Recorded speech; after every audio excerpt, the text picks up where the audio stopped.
scale consensus, or there's, I would say, everybody agrees on everything, but we agree on most things. And those issues don't make the mainstream media because they're not as contentious. I really do think that you're looking at like the Armenian genocide, looking at... Go ahead, sir. I'll listen after you. I think the issue with the particular case in Middle East, in Palestine and in Israel, is that many people argue that actually as previously done by American taxpayer money, unlike the other war atrocities that are happening around the world, that which needs to be condemned and investigated, talked about. But it seems that this particular case, this has been like the case of American taxpayer money being contributors. And then on top of that, it's not just only again about the aid package, which is rightly pointed out. It's also about the fact that there are some ideological, I understand the influence and also the money which is spent in all different special interest groups in the United States, like NRA. Evangelical Christian, which the last time I checked is over 80 million Americans are actually evangelical Christians. For them, it is not just a matter of special interest, it's a matter of ideology. I mean, among obviously non-evangelical, all of them, some of them, that they have this theology known as Christian Zionism, that they believe that the return of the Jewish people to the land of Israel is connected to biblical end time, which is a very disturbing prophecy. That particular prophecy that it says that the Gog and Magog, which is in the book of Revelations, that they believe that they need to actually facilitate that particular return, the big returns. So that's very disturbing for many people. I understand that's not overwhelming of evangelical Christian people, but that's a vocal minority among them. It happens to be. We see them quite a lot as some of the leaders there, and that they believe that they need to facilitate that. And that's what it's not about an interest. It's not about American nationalism. It's not even about the money anymore. It's ideology. And another example of that, the BDS movement, which was actually what the products which is produced in occupied West Bank. Some people in our state decided to make ethical decisions not to buy them. And it was the same case during the apartheid system in South Africa. They decided to do that. They decided not to buy them, but it's actually been banned. I think in many states in the United States, you can't promote BDS movement. So, may I ask, are you a Christian? Are you a Muslim? I believe I don't affiliate particularly in a particular religion. I believe in good people and bad people. To be honest with you, I don't follow a particular institution. A humanist. Yeah, like dictate me. A secular humanist. Okay, fair enough. And I just have one follow-up question or a statement for Bank. And you're saying that you think that the reason that we're talking about Israel is because we're talking about it just because we could talk about it and the news media picks it up, so it's easy to talk about and it's easy to hate on Israel. Because it's a contentious issue. But my question to you is how do you then determine genuine events that are occurring that are objectively newsworthy, and then that's why the world is focusing on it and discussing it, is because the attention is there because the events are there. But how can you make that determination that there is this actual horrible event and the attention is there because it's appropriate for society to be discussing things, and I'm just curious how you make that determination, how you can say it's just because it's, basically low-hanging fruit, social media could grab onto it because it's, it's news. So we discuss it because it's news versus we're discussing it because there's actual events going on and it's objectively newsworthy.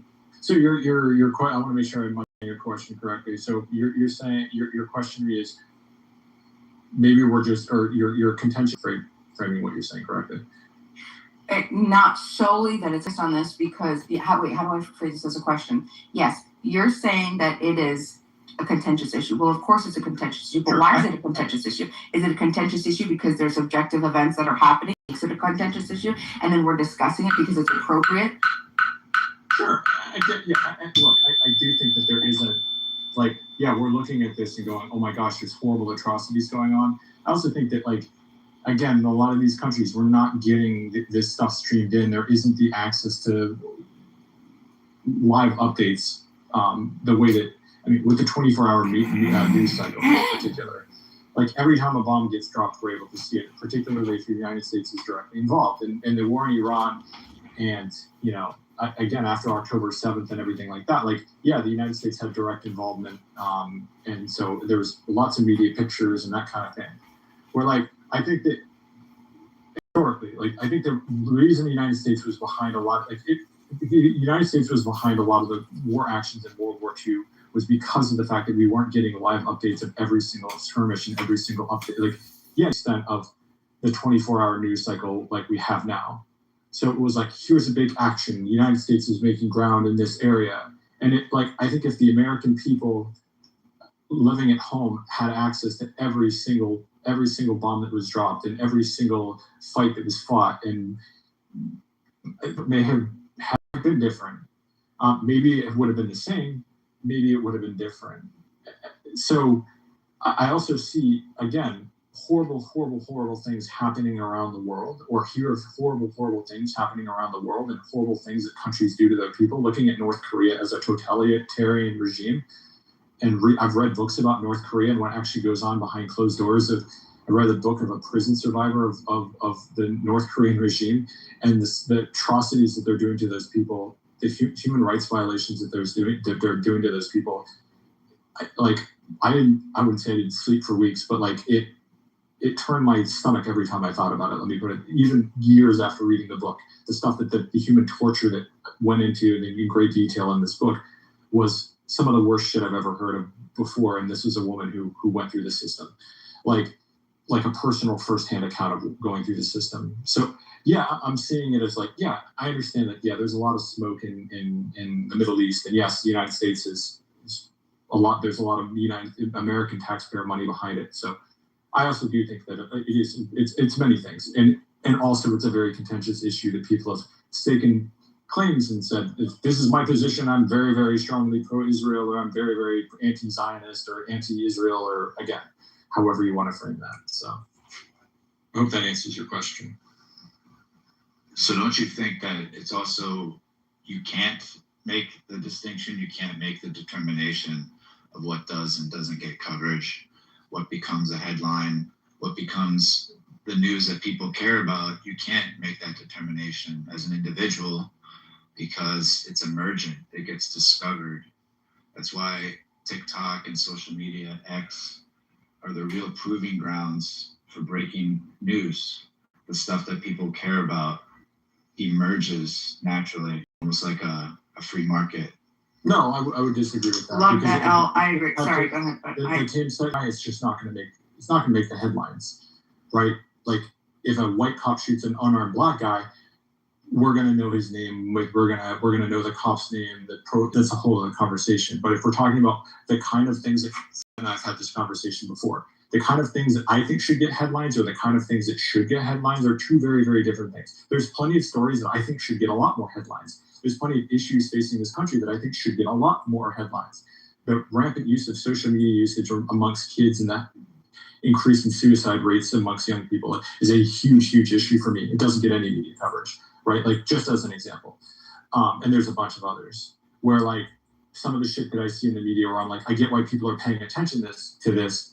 But if you're asking me, why does this get attention? Or can I predict that this would get attention? That's very, very different than do I think that it should get attention? There's plenty of things that get attention where I'm like, yeah, I get why this is getting attention. I understand why the Democratic Party is seizing on this or the Republican Party is seizing on this. I understand why they're beating their drum, why righties are going after the trans issues and saying the left can't define what a woman is, and they're going after trans people in sports, and the left is going after a lot of more racial issues. I understand why they're doing it. Do I think they should? Like, there's a bunch of different ways of looking at that. I really like what Elle said. Elle, I love the emergent aspect. I mean, I think that that's new territory, and I agree with you. And the shooting of the white, like a white person being shot by cops versus, I think it's, again, the calibration of understanding the history of society. I feel like you're dismissing that or you're discounting that. You're saying that the public isn't, obviously there's things that are sensationalized, but is this something that is more, it should hold more weight than what would be the baseline? A baseline is you're going to expect, right? If everybody looked the same, you're going to expect some cops to kill innocent people, right? That's the baseline. But with a history where you have the complete opposite of that happening, where there's been a specific group that's been targeted, I mean, like, it's just, I feel like it's appropriate still.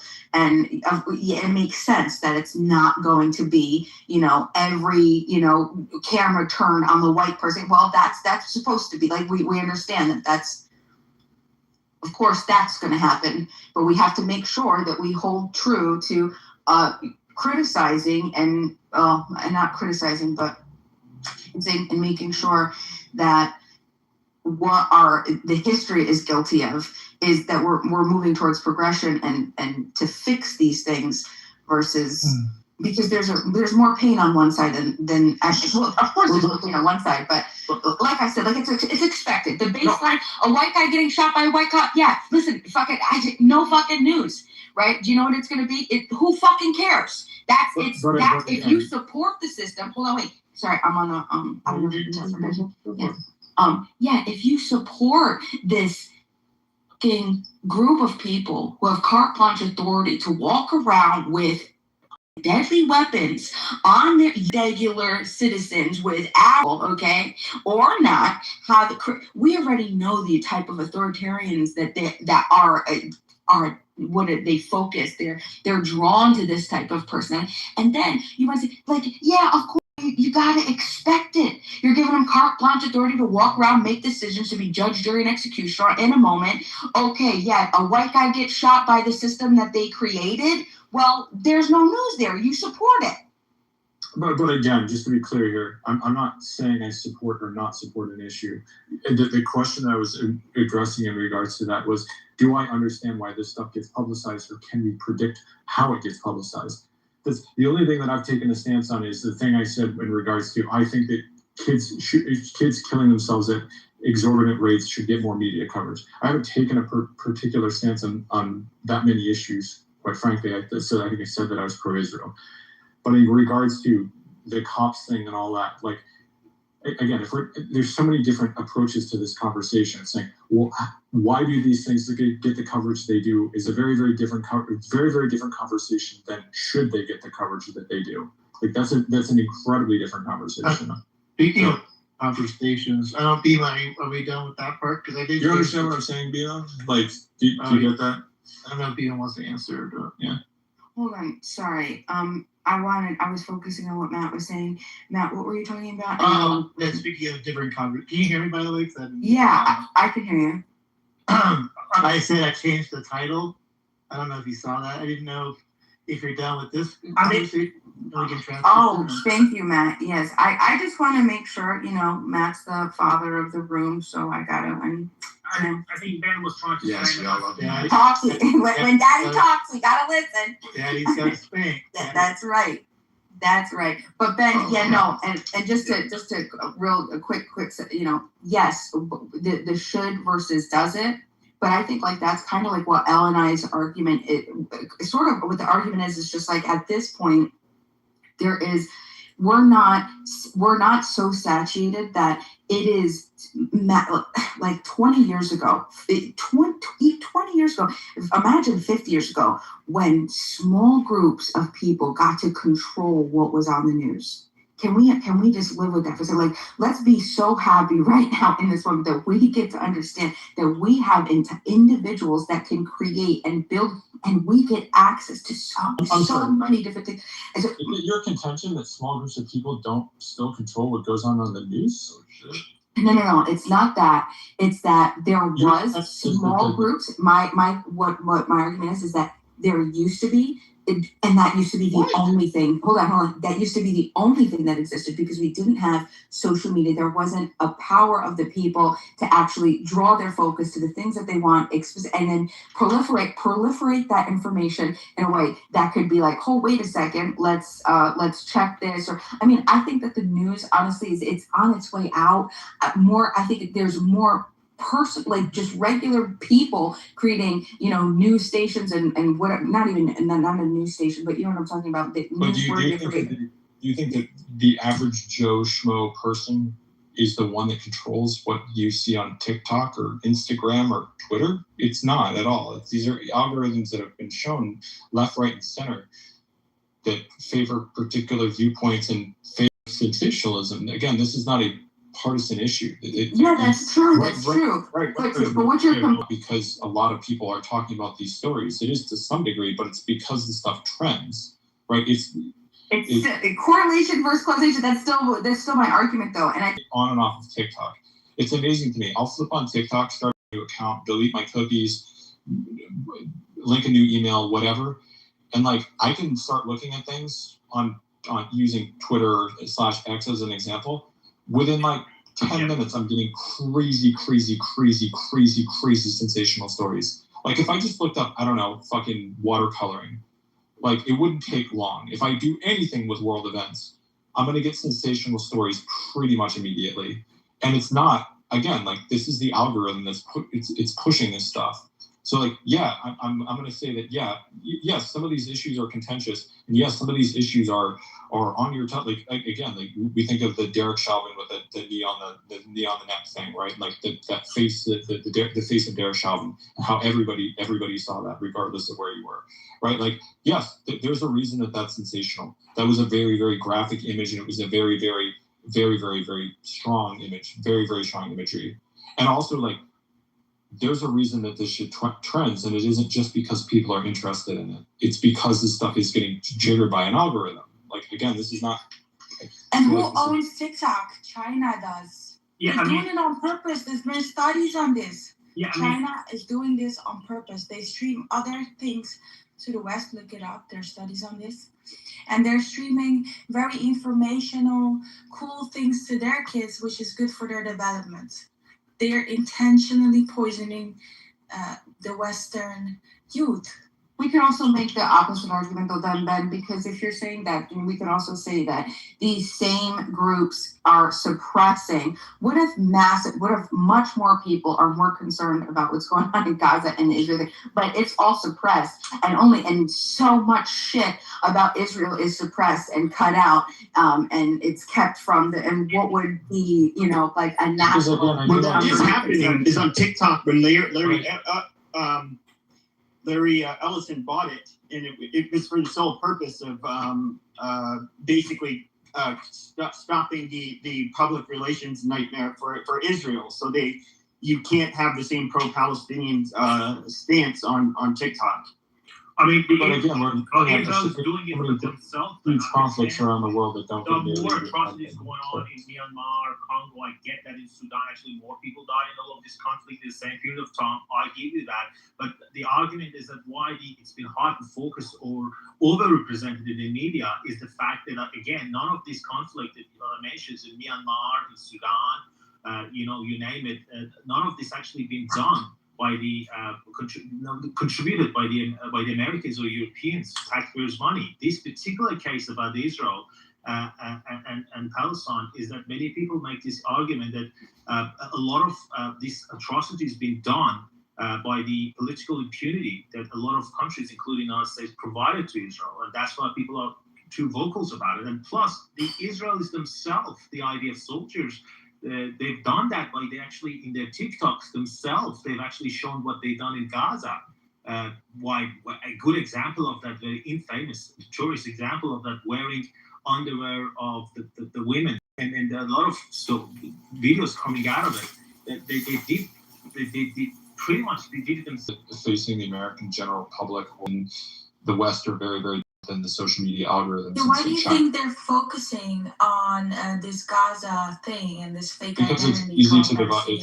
Because they don't want to tell you what is going on actually in countries where there's Muslims doing jihad and stuff. Otherwise, they will tell you that Iranian women are getting raped in prisons right now as we speak. The ones that are virgins get raped so they don't go to heaven before they get executed. They don't tell you that because they're trying to deflect attention to another part of the world. And then they do it with fake news as well. A lot of it, if you look it up, there's no reliable source of it ever happening even. A lot of these reports. It's China and the Islamic Republic that are pushing this on our social media platforms.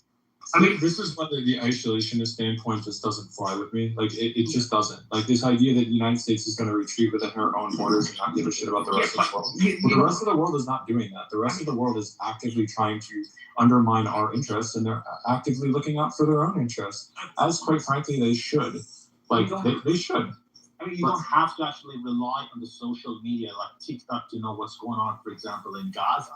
All you have to do, you need to have a membership. Someone, you fucking idiot. Tell me something. Israel to Gaza from Egypt. Okay. Why Gaza don't try to break into Egypt? They belong to Egypt. Why they trying to break to Israel? Why trying to break back to where they came from? Moderator. It's very simple thing. Oh, look, our other friend is back too. Look, Exactly, this is my suggestion too. They are part of Egypt. you don't actually Again, have to.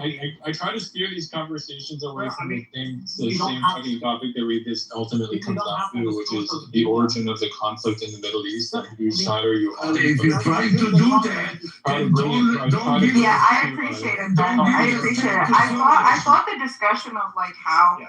our the social media. I actually would really love to have. Hold on. I would really love to. Hold on.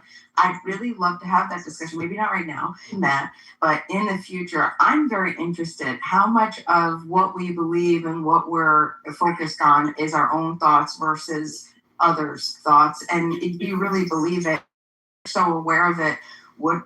Is it concerning to you or not, or what are you doing to mitigate it? I mean, Dima, just to downplay what happens in Gaza to just the social media reels. I mean, it's just very unfair. We don't have to. What you got to understand is that all you need to have is just the aerial image of before 7th of October and today. You don't need to follow any social media like TikTok to know what happened. Literally, it's been leveled down.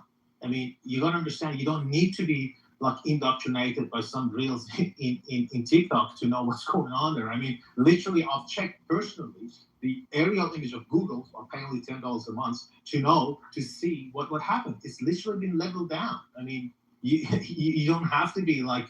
That's what happened when you break into a sovereign country.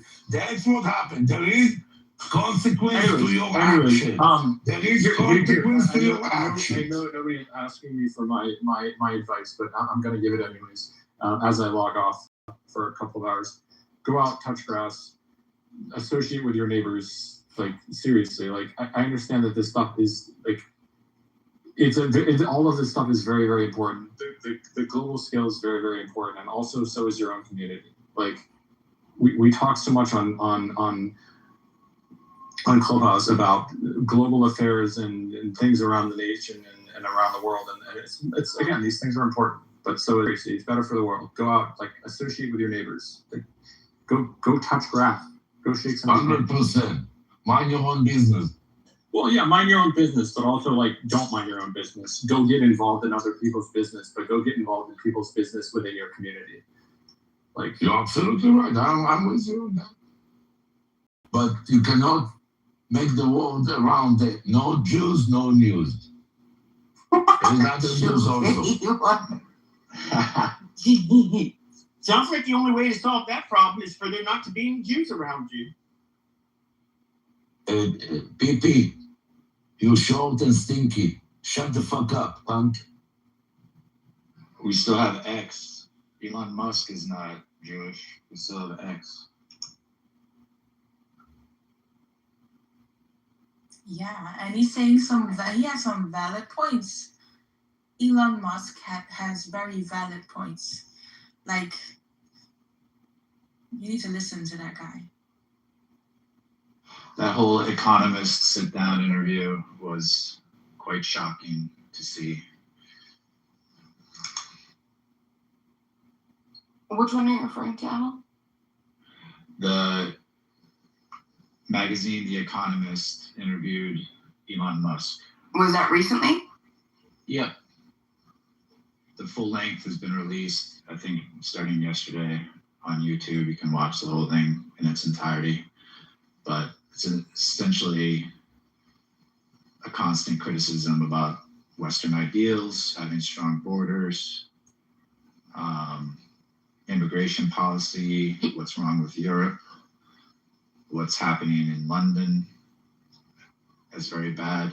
And The Economist has sort of a London base. So this is interesting. There's a lot of clips of it going viral on X at first, but now they finally released the full interview. Interesting that Elon has so much to say about politics. Interesting. I'm gonna check it out. He's a very smart businessman, and he's very intelligent. As we know, he has Asperger's. He's extremely intelligent. He knows what he's saying. He really does. You should definitely scroll back from a year ago and see what he has to say. I mean, the same argument was made before launching this SpaceX stock, which is less and worthless. I mean, $110 started at $130, so I don't know. It didn't go well with his launching new stock. Yeah, the same thing happened with Tesla, and then it survived. A lot of people were predicting the failure of Tesla back in the day, but somehow pulled through.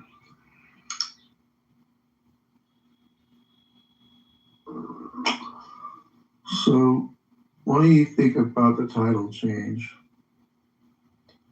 Does anybody think there could be peace in the Middle East or no? No, because Jews and Muslims are living there, and those two cannot live together fully and or around other people peacefully. So no, the answer is no. I mean, the answer is very clear. In order to say needs to focus in America first, it's domestic problem, and not to escalate to play its hands in Middle East. It's just too much money just been wasted in the past 25 years. It's time to go back home and focus in America, America's economy, focus the Atlantics rather than focus in the Middle East, which is always in the chaos. And leave the Middle East to the Middle Eastern people. Can you imagine Jordan being your neighbor? I mean, how can you live with somebody like that? God in the Middle is East? so worried about the American Let economy. me ask you a different question. You said as long as Jews and Muslims live together, there would never be peace. But let me ask you a different question. Are Jews killing the same number of Jews that the Muslims are killing Muslims? No. Okay, so what is the problem? What I was saying is I don't think Jews and Muslims, and I'm just going to be 100% forthright. The question is, where is the problem in the Middle East? Sure. That's the question. I would say that Christians. But the Muslims are killing the Jews and the Muslims. So No, but you guys are different. I would say it's a different. I'm not comparing you guys to Muslims. No, You guys are Russian Jews. You're not different. Russian Jews. You got to be careful with that, Rafi, though, because we could use the opposite argument. We could say Jews are killing more Muslims. So I was not the Russians. Russian Jews. They are the Russians. Yes, I would say this. The problem. You're ignoring the situation. That is the problem. This is the main problem that everybody's avoiding to actually understand it. The Muslims are killing Muslims. Muslims are killing Jews. It's nothing to do with Jews. It's a problem with Muslims. Then who is No, but the whole point of what I was saying. The whole point of what I was saying is, can you think of a time that wasn't short-lived, where Jews it existed with Christians or Muslims? Yes. It was always short-lived. In the Middle East, before 1979. This generation can. The last generation couldn't. This generation can. Hold on, let her go. The current generation can. But the Hold on, last Peter. generations no. I want to hear what Glow saying. Go ahead. Thank you. Sure. Before 1979, and all the way across history, Iran had kings. Iran has always been a friend of the Jews. During the Second World War, we took in a lot of those Jews. During the Holocaust, we don't interrupt me when I'm speaking. When I'm speaking, you keep your lips together. Want to fight Jews in the history. You are lying. You don't know. No, it's you and the Nazi regime. You and your Nazi regime that you are supporting. You are also Jewish. Doing that. You are also Jews. I am not Jewish, in fact. Anyway, True. can you push him down so I can actually speak? Because he's going to, I know him, he's going to interrupt like for. Let her finish. Go ahead. Yeah, I know him. He's a hardcore IRGC supporter idiot. Yeah, so we took in a lot of Jewish people fleeing the Holocaust during the Second World War. After a while, like they stayed in Iran for a while. After a while, our king helped them to return to Jerusalem. And we also took in other Jewish people from the Middle East that were being prosecuted in other countries. And also they were able to return to Jerusalem. If we even go back to the time of the Old Testament, you can read it in the Old Testament, the Iranic people, Persian people, they saved the Jews from Babylon and they helped them to return to Jerusalem. That is that, and our king was always good. Hang on a second. Look, she's So are you telling me that if I go look right now, I'm not going to see every century, there's going to be large swaths where Jews were second-class citizens or treated poorly? No, they're not. I mean, even if you go to Iran post-1979, it's a part of Iran's constitution. It should be at least one Jewish person of the Jewish faith actually represented in the parliament. If you go to Tehran today, you will see the kosher butcher shop, a kosher hospital, and a 13th active synagogue, which one of them sadly been destroyed by Israel 3 months ago. So it is true what she said, but she wanted to end that good relationship with Jews up to 1979, where I disagree. I think even up to today. Fucking bitch liar! Go to Egypt. Go to Egypt. Anyway, to get back to my point, while I got interrupted by Pepe. As you can see By right now, Pepe, not by Pepe. If you go to the page of the biggest opposition leader, our leader, the latest son of the Shah, you can see that he went too high. Shut up when I'm speaking. What the fuck? Anyway, you can see that he visited the Jewish people and he got a beautiful present from them. And we and the people of Israel and the Jewish people will be very happy to open the greatest Israeli embassy in Tehran and a great Iranian embassy in Israel in Tel Aviv. There's already an embassy. We'll see that day will come very soon, and I'm very happy. There's actually an embassy. That is going to happen. We will finally have peace in the Middle East. God bless the United States of America. God bless Israel. And God bless the Iranian people for fighting with their blood for freedom. I mean, there's actually an embassy. God bless them. It's called Palestine embassy. They don't want to hear it. I mean, maybe. Oh, he's so sad. He's all It's mad. never gonna be Palestine. It's never gonna be Palestine. You can die like a cunt. It's never gonna be Palestine. Maybe You're nothing by a cunt, Soren. It's never gonna be Palestine. maybe my question should have been, do we want peace in the Middle East? I mean, absolutely, Israel. At this point, I mean, Israel definitely does not want to have peace, particularly this fugitive Netanyahu, which is wanted by ICC for war crime. He does not want a peace in the Middle East because that's against his, the odds of become another terms of prime minister. I mean, he wants to actually perpetrate this war. How about I make you a deal? How about this? Like, if Netanyahu was locked up, put in prison, whatever method. Where he belongs to Hague. How about you strike a deal? Like, would you back off? Like, if there is a deal, exactly like the deal that we had with the fascist apartheid regime of South Africa, which amongst themselves they decided to end this apartheid system so that the white and black can live equally. If there's such a deal comes to effect, in 2003,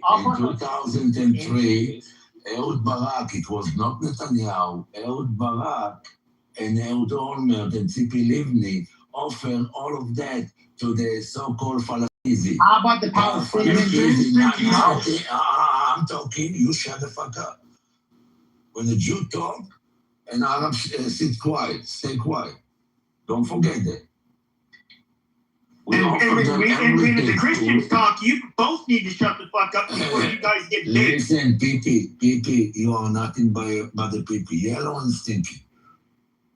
Understand, Oompa Loompa? You understand, Oompa Loompa? Let Shuki go. Wait. Let Shuki go. Hold on, Storm. We gotta have back and forth. Go ahead, Shuki. And you still refuse. It was offered to you guys, and you still refuse. That means that you don't want. You don't want. Was not addressed in that deal. You gotta be fair. You're not talking about the capital. No, that's not true. You are a liar. You are a liar. You are a liar. You are a liar. So you were willing to give up Jerusalem was offered to you by Ehud Olmert. 97% of the land was offered to you. I'm talking about Jerusalem. 97%. What was that? Included is no, you're not going to get all Jerusalem. You have zero chances for that. That's what Too I'm bad saying. for you. You did not want to Jerusalem, That's what that deal was Jerusalem for over 3,000 years belonged to the Jews. That's why your so-called you can sleep. You can wake up. Your choice. Either you're going to sleep, either you're going to. That's all it's going to be. And it's going to be like that forever. You're never going to get it not belongs. I understand, but you were saying that there was a good deal. Now, you're not going to. And now, after October 7, you're not going to get nothing. So you're not going to get nothing ever. Remember, you always. Should have took the deals. 12, 13 times. Should have took the deals. 13 times. Yeah, exactly. You don't want this. You want After some bullshit's over and nobody wants to listen to you. I understand, like the fact that you said that. Good that you understand. Let's see when you're gonna be able to start to digest it. But understanding it's not enough. I didn't make an assertion. You made that assertion that on the Ehud Barak, you proposed a good deal to the Palestinians. Obviously, did not address the question of Jerusalem. So that was not a good deal for Palestinians. Because you wanted to take the Jerusalem capital. So fairly, Palestinians did not accept that. You rejected 13 times. 13 times. Yeah, but Jerusalem is the capital. I mean, you didn't even say the eastern part of Jerusalem belongs to us. You said, no, the whole Jerusalem belongs to us. Exactly. So, 100%. So Palestinians not going to accept that. So there's no deal at all. Check. Yeah. Check cause of war in the international law. Turkey takes the exhaustion of yourself.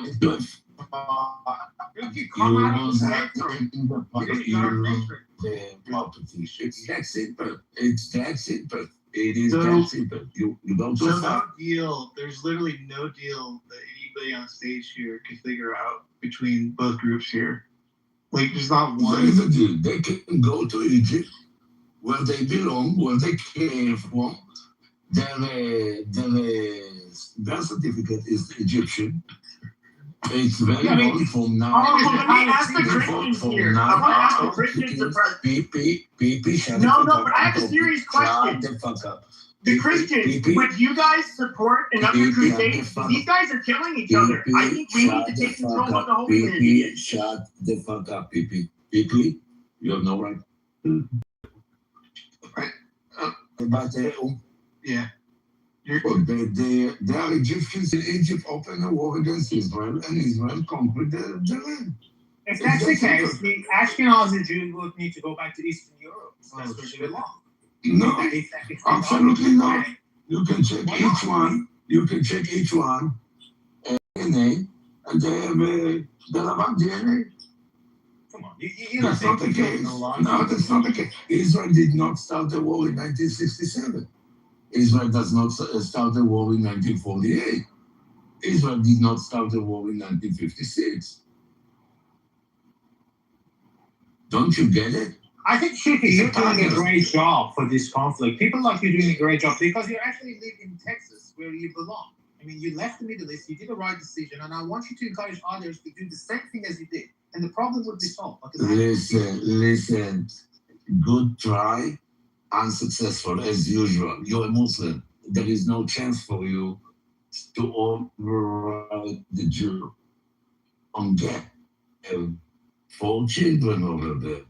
grandchildren. No, I don't want to. So I left.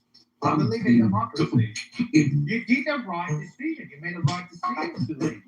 Told you. And I Is he in the matrix or I'm just just saying, encourage other people to do the same thing. You're in the matrix. Shuki, I think it's the matrix. Is that just me, guys, or no? Shuki, you're in the matrix.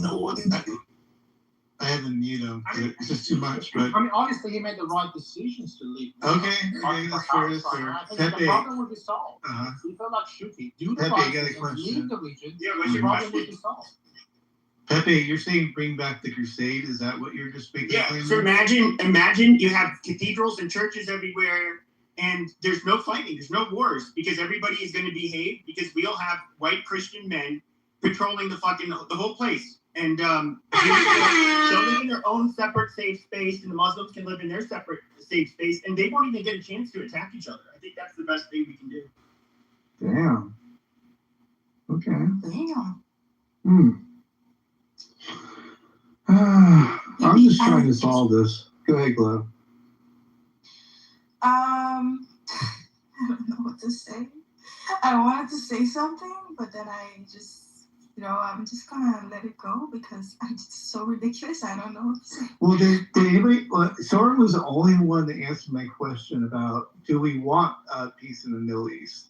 I'm assuming everybody on stage here wants it. Would that be a fair statement or no? Right now on this After stage, Mullah. yes. After Mullah. After Mullah, Peter? Okay. Yes, Go ahead, not Glo, you. before. Yes, the majority of Iranians want peace, and Thank you very much. This is out of the occasion, and you're gonna see how fast you have peace. Wow. Wow. Okay, Pepe, do you want peace in the Middle East at all? Like, Who, me? is that something? Yeah. Yeah, but it's not going to happen. These people are just they need Lord Jesus Christ. They both rebuke him. So they're going to live. They're going to live in hell in the Middle East until Jesus comes back. Wow. Phoebe, are you there by any chance? I am peace. I am forming. Baby, We have peace in the Phoebe, do you want peace in the Middle I think East? when Phoebe? this regime goes, I think this IGC, especially the Shia branch of Islam, I think they are troublemakers. I think when Iran gets caught, they've kind of been ready for peace for a while, figure out their problems. I think that will be the road to a much more peaceful Middle East. Absolutely. The We have a lot breakthrough, of Christians. Phoebe, the breakthrough. That's awesome. I think so because it's like, to be honest, it's the main problem at the moment. Right. Himothy, are you around on your mic there at all? Or nothing? Yeah, I'm here. What are your thoughts? Do you think there'll ever be peace in the Middle East, or do you want it even? Me, you just say I don't even care, I don't even want it. Go for it. I mean, I think, to be honest, man, I definitely want peace. You know what I mean? But I don't think there will be peace, man. I don't think there will be peace globally. I don't think peace is such a thing, man. It's extinct. It's over, huh? I was afraid of that. I don't think there's any going back, maybe. I don't know. Devotees is small. Beaver, what do you... I'd like there to not be peace in the Middle East for about another 24 months, if that would be okay. Squiggly, you're thinking 24 months there'll be peace in the Middle East? Is that what you're thinking? No. I'm hoping that there's not peace in the Middle East for the next 24 months, because at the moment, 5-star hotels in the UAE do us for less than $100, and we get access to all of the people that we'd need to do deals with no competition. So, yeah, from that perspective, yeah, keep on bombing. Wow. That's a different take. Cheaper hotel prices, Glo? What do you think? Well, I mean, yeah, why not? Cheaper hotel prices. I mean, the people of Iran are also cheering it on. They're saying, hit him harder, hit the IRGC harder. So yeah, I mean, I get it. People that are there are not really afraid of the U.S. and Israel. They're actually, so I get it. They're more afraid of this regime. Area if they didn't buy their military on. I want to get to Pepe's point. We already have a lot of Christians that are underground and they're not coming out because, execution will follow if you openly convert to another religion. I believe that when the day comes, they can finally I hope they can finally practice their religion openly, freely, and convert to Christianity openly.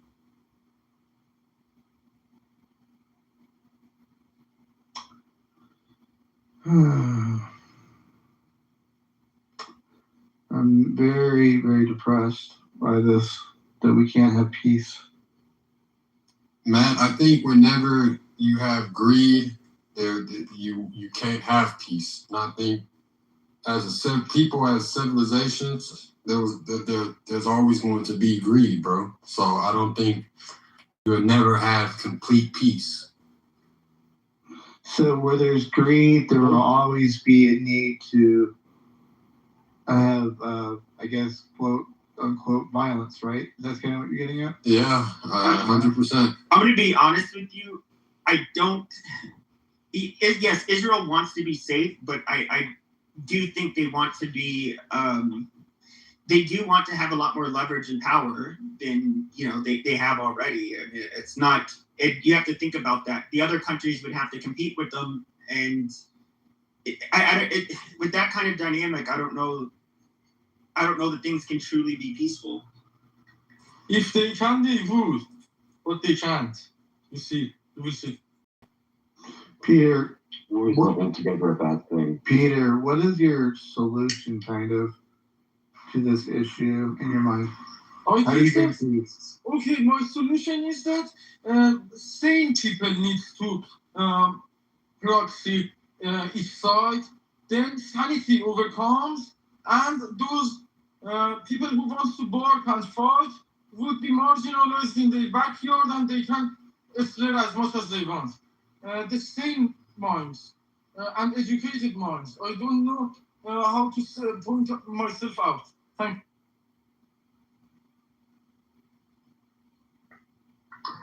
The problem is anti-Semitism. Without anti-Semitism, Persians into Israel. They're all based on anti-Semitism, just like the Holocaust in the mid-20th century was based on anti-Semitism, just like the college campuses in the United States have been in a state of uprising since October 7th, based on anti-Semitism. Without anti-Semitism, there'd be a lot better chance of peace. Okay. So it's anti-Semitism that fuels what is going on now, is your claim, right, Devin? Did you just because we need a secular or laic government. I just want to confirm what I heard. Yeah. Because we need some kind of out of religious politics. For example, secular or laic kind of governance. But in the current regime, it is impossible. And the same people needs to describe this to the people of each side, and those needs to be culturally adapted. For example, when you want to talk about Iranian people who are sensitive about religious, they need to understand how this is not contradictory with their religion, to put politics out of the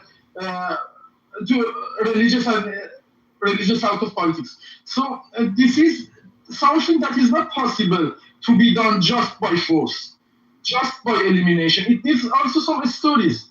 And in these stories, somebody who are sane and educated need to help. Thank you. I mean, how important is the Middle East? Like, I mean, I know for a lot of people, it's, maybe their second home, what have you. But for most of the populace, like the other people in the world, I mean, if we just let the Middle East be the Middle East, and how do you think that would turn out? Like, if the U.S. just completely got out of everything and let everybody just kind of do their thing, what does it look like in 10 years? There won't be any Saudi Arabia and Israel anymore, because Mullah would swallow both of them. I promise you. You need to look afterwards. You need to look Middle East. They would end up on your doorstep. So they will end up on your doorstep in the United States. So you're positive that? Yeah, I don't think that would happen. I think we would. Listen, Yeah. You're very No, naive that and you're not isn't possible soon, anytime soon. years. That is not possible for the next century for them to to United States. But they would punch all of your allies, main allies in region like Saudi Arabia, Israel, and things. So it would be necessarily engaged into the new war, and Egypt need to defend Saudi Arabia, and that would be some kind of real shit. That'd be interesting to watch.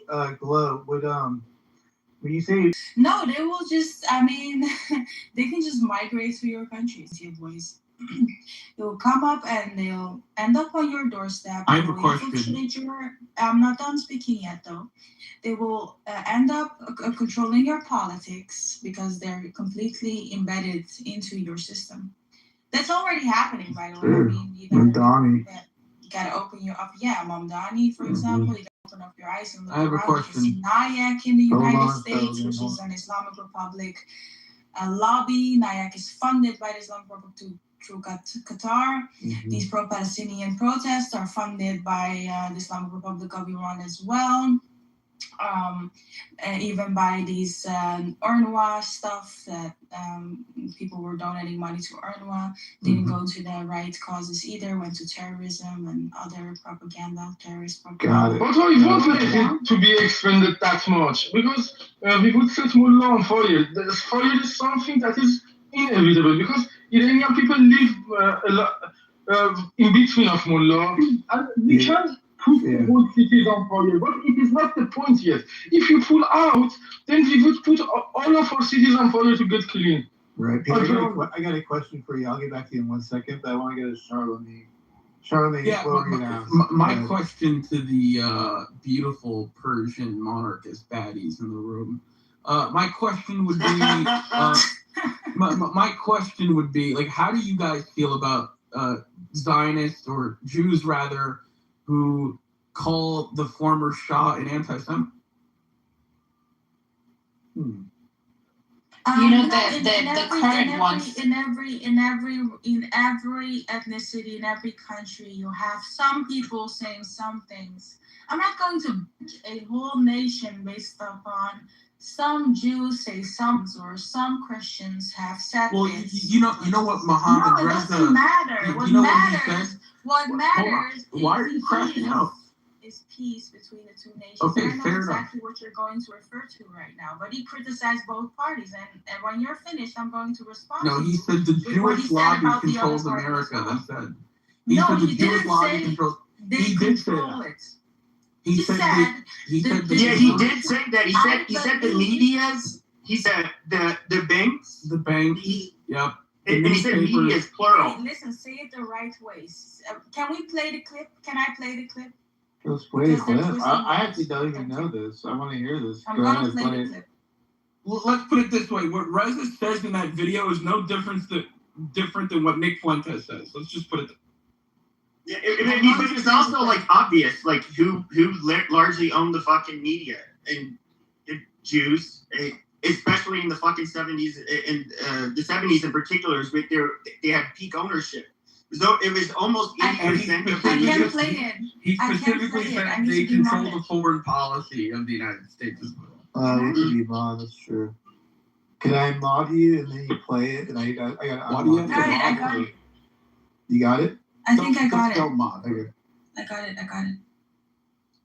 Here you go. Find it, book it, make it yours. Waiting. If you say so publicly. Surely, Your Majesty, you're not telling Jewish lobby in the United States pulls the strings of the presidency. Not entirely, but I think even a little too much, even for Israel interests. See, he says the Jewish lobby in the United States, not entirely, he just pulls the strings a little too much, even for Israel's interests. Yeah, but saying that nowadays would they would consider you an anti-Semite. Yeah, that is true. Iranian lobby. Listen, you have an Islamic Republic lobby. I've heard you call in the United States as anti-Semites well, on this app for saying and they push people around as well. Yeah, but you call us anti-Semites, even you. That doesn't mean he's anti-Semitic. Okay, so we all agree then. Anyway, So you agree let's go to how he criticized the Palestinians as well. But why don't you play the rest of it where he says he controls the media and the rest of it? Do you think the Jewish lobby in the United States is too powerful for the interests of Israel? I think so. Sometimes they are disserving the interests of Israel because they're pushing around too many people. How do you mean pushing around? Well, pressuring, they have many means at their disposal. They are putting that pressure on many, many people. And at the end, I don't think that it will even help Israel. Why, if this is true, why would the President of the United States pay attention to that lobby? They are strong. Strong in what sense? They are controlling many things. Controlling what? Newspapers, medias, Your Majesty. banks, finances, and I'm going to stop there. Well, now wait just a second. You really do believe that the Jewish community in the United States is that powerful? They make the media reflect their view of foreign policy? Mm-hmm. Yes. They do not report, we do not report honestly? Don't mix things, please. I don't say the media. I say in the media they have people. In the media, they Not the have entire media. Some newspapers will only reflect it. in the banks, in the media, Yeah, they have people working there. He's You have providing people nuance and working. he's clarifying. Yeah, you have every type of people in every type of sector. He's just saying that the people that are there. The Jews absolutely dominate. They own the largest. So when it comes to all three broadcasting stations, ABC, NBC, CBS, they had those. They had the New York Times. They had the Washington Post. They had the Atlantic, I believe. You had, didn't you, when you, like, in other words, all of the main vesicles of the press back then, before the fucking internet, was literally owned by Jews, and their editorial boards were were largely led by Jews as well. So, Okay, so yes, they absolutely. Hold on. But they absolutely could shape the narratives they wanted in favor of being, for example, pro-Israel. That is an absolute fact. It's nonsense, and then I can also How is say it that the nonsense? Democrats All he did was provide a nuance, and he says that there are people, there are Jews undeniable. in the I can make media. the same. with I can make the tremendous same argument about the Democrats trolling media. They literally were the majority. They don't report on anything Well, else. you could say The that, one you is could in talk there about the for the Democrats, but the Jews who do have influence in the media are majority left-wing. That's just a fact. Anyway. For example, the owner of CNN. Question. Hold on. Let me finish. These rooms that you hang out in on Clubhouse and said what he said, you would call him an anti-Semite along with a few friends. No. Yes, you would. He's criticizing both parties. He also did so for the Palestinians. He said the Palestinians, if there's any, let me play the rest of it. Who are Jewish. Are you suggesting that the New York Times is biased in its treatment of the question of Zionism, Israel's existence, the United States' relationship with the Arab world? I will have to put all the articles of the New York Times written on this subject and roll it on the computer. You can put this within the computer and it will answer you. What you're saying is that, yes, you do believe. Well, let's wait for the answer of the computer. Washington Post. The same. The networks. Yes. I'll say you're speaking with your characteristic candor. Yes, if you like. I try to be candid. I have always been. He was even-handed in his candor. Next, he turned to the Palestinians. The Palestinians obviously had the sympathy of many, many people, almost all the countries in the world, prosecuted people, stateless people, looking for a home or something. You know, exactly like the sympathy that the Jews have. They're searching for a home. Right. But our European friends must know that there is only a limit to where they can go and bully the world. Bully the world? yes, by terrorism and blackmailing and this and that. You know perfectly well, Your Majesty, that the leaders of the Arab world find the Palestinians as much a problem almost as the Israelis do. Isn't that a fact? What I can say is that they should really open their eyes, reassert their situation. And if there is a hierarchy and someone there in command of the Palestinians, you mean? Of the Palestinians, to start a new policy, because the actual one is going to lead them nowhere. With whom do they really have understanding? With Assad, with Sadat, with Hussein? That's a very good question. They have none with any of these leaders? Not to my knowledge. And they seem to be out of control. It seems so today. And what about the Arab leader who supports the Palestinians, the terrorists, with his oil money, Muammar Gaddafi of Libya? He's crazy. You really believe that? Oh, yes. No doubt the man is absolutely irresponsible and crazy. We moved on to the subject of Iranian money and tales of monumental... See? Okay, all that you showed was that he was a very neutral and pragmatic and nuanced person. Yeah. That's all. But what I'm saying is his position and what he said about the Jewish lobby in America would get him blacklisted and called an anti-Semite in today's modern discourse. It's not. Yes, it would. Yes, Katrina, you can look it up. They say it's an old anti-Semitic trope to say that the Jews, quote unquote, control or run the media.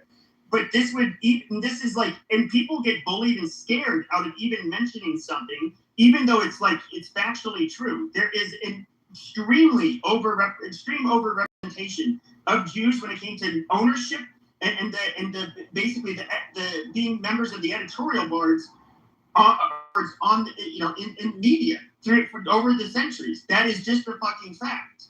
And that changed the law on what is considered anti-Semitism just recently. So no,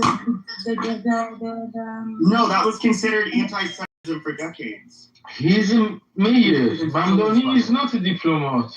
He's a mayor. Glow, you can do all the mental gymnastics that you want. You are not going to be able to reconcile what you've said and done on this app. And I mean, look, you're covering up. Why can't you just accept it? I actually told you that the thing you were claiming was more nuanced. You said that he said that they control the whole media and all the banks and this and that. And that was not what he said. He said they have people working there, just like you have people, Christians working there, just like you have Black people working there, just like you have Buddhist people working there. Well, I don't hold that position either, that the Jews control every aspect of the media entirely. I could also say but what I'm saying is that there is tremendous Jewish influence in the media. Yeah, she's putting words in your mouth. You did not say that they control. For example, he just mentioned what he said, how it would be considered anti-Semitic today, which it absolutely would have. They say it's an anti-trope, and they try to they play all kinds of rhetorical games with you. The fact that yes, AIPAC has way too much fucking leverage over our Congress. Barry Goldwater's brought it up. Bill Clinton's brought it up. Richard Nixon has brought it up. So is what the fuck is his name? The fuckface that was when Iran's when they Jimmy Carter. I mean, everybody's mentioned this, and it's Obama, you know how much they had one. They polled all of Congress, and this was the late 90s, and they asked when it comes to operationally, which lobbies wield the most power, and it was AIPAC and AARP. Well, Pepe, even President Obama wrote about this in his autobiography, and Trump said the same thing, but for different reasons, of course. Yeah, he was bragging. He laments when Israel had full spectrum dominance over Congress. And he was talking about how it's a bad thing that Israel no longer has that control. No, there's people like us that obviously do not think it's healthy that is the case, mainly because they can try to push for foreign policy that just because serve it's Israel how at our much of a expense. retard you are, That's why you don't like it. That's because it highlights how much of a stupid you are. That's the issue. No, I don't want Americans. I don't want American lives or their resources being abused and used in the interest of Israel. That's all. It's really that simple. No, you're just an idiot, a useful idiot, actually. So Glow, Very soon you're going to have a Jewish president. Is What are you Muhammad going to do Pahlavi, then? is he an anti-Semite, Glow? Just a question, yes or No, no? I don't believe so. No, I think Okay, but the people you surround yourself with on this app would call him an anti-Semite. You have, and listen, Say right now, you would disagree with them. When was that? You have all the rights to criticize a certain people when you're not attacking them based on their religion solely. You're just saying that. I don't think Resident did that, right? I believe you're saying I mean you're not stating that it is true. Listen, you have to be careful with you. When you say they are, he only mentioned what Pahlavi said. Yeah, the people that are working there is what he said. That's no, we heard what he said. It was pretty clear. He said they run the media, the banks, the finances. Pepe, your ears are full VP. How you can hear? You cannot hear you. What's up, Googles? You need to listen to it again because honestly, you're not listening. I'm just calling you. No, it seems like you hear what you want to Glow. It seems like a hypocrite because whenever there's someone on this app who is critical of Jewish power and influence, you are quick to call him an anti-Semite, and yet you are a monarchist. I have never said that. The Shah has iterated these talking points before that you've condemned on this app. There was nuance. You're a hypocrite. You did not listen to what he was actually saying. Hold on, wait. Do you think nuance matters to the people who hurl the word anti-Semite at people? No. It used to work. Take it up with them. Why are you having this discussion with me? I see right through you. I'm literally agreeing with you, and you're attacking me for what? What did I do to you? Because I think you're a phony, and I think you're a hypocrite. Because I want peace. Because I'm trying. Well, you don't even live in Iran. You don't even live in Iran, but yet here it is. You're advocating for America and Israel to fucking annihilate your own people. Not necessarily anyone. What the fuck? This is irrelevant. I was born in Iran, since Baby, stop muting me. I am in Berlin. I want to hear what Devin's saying. Can't I comment on my homeland? Devin, what are you saying down there? Devin? You can comment on it, but I We can't. don't really have a key right now. It's kind of slow, but maybe we'll have to. Bully your way in there, Sean. Hold on, we got to get Devin. Devin, go ahead. I guess we're doing a queue now. Great job. Okay, Devin, you going, and then Char. Devin, are you there? Yeah, what's the question? I don't know. I heard you come off mic. I thought you were replying to something. I mean, I should not come off mic. Is that it? Well, I mean, you come off mic, usually you're saying something, right? I was doing something, yes. Well, okay, you're doing something. Can you go on mute then? Like, okay. Yeah, sure. Good. Okay, Char, go ahead, take it. All right, real quick. So, real brief, like this Glow. This is what I don't understand with, two things, right? First and foremost, right, like if you want to just deal with American Israel, specifically Israel, right, they do not give a good goddamn about your people. And IRGC is not something to write home about as far as anything with any moral values. I'm not sitting up here saying that. But, the more I hear you guys talk, right, the more I hear that you guys have been indoctrinated by Israel and America, specifically Israel, and what they want you to think. Because you will sit up here and say, if somebody has a certain view that goes against what you guys believe in, which is there shouldn't be no intervention between Israel and America in that country, what you'll sit up here and you'll call them anti-Semitic, even though you guys you yourself are not Jewish people, like to hurl those misnomers around and shit. You yourself, right, will call these people, like, what do you guys call them? You call them liberals and You're following the IRGC propaganda as if the propaganda over here in the West is not the biggest propaganda throughout the United States, especially when it comes to that state of Israel. So my thing is, I think what it is that you people like to hear an echo chamber. And when you don't hear that echo chamber and you hear contrary opinions, right? Certain things that are actually delving into actual facts, right? In actual empirical data, you guys don't want to hear it. You guys like to use this deflection tactic by saying that this guy, I don't know if you call Pepe this or whoever else was speaking, anti-Semitic or talk down on them to try to make their information less valid. And that's a problem. And also too, and number two, and I'll land here, you guys will sit up here and root for the complete annihilation of your people just for you to see the IRGC fall.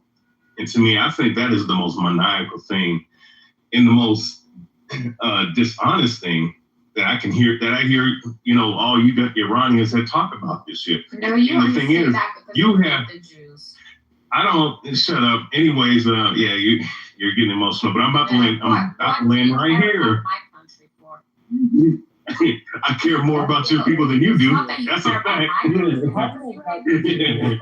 I care more about you. No, it's for argument's sake, whether I hate them or not. So with that being said, I care more about them than you do. You want to see your whole people disintegrated. Don't worry about my. You want to see your people disintegrated. Talking about the They are not self-people. Yeah. And you know what's funny? You know what's so sick about it is that you the ones that talk about this, and I'm landing here while you're speaking over me.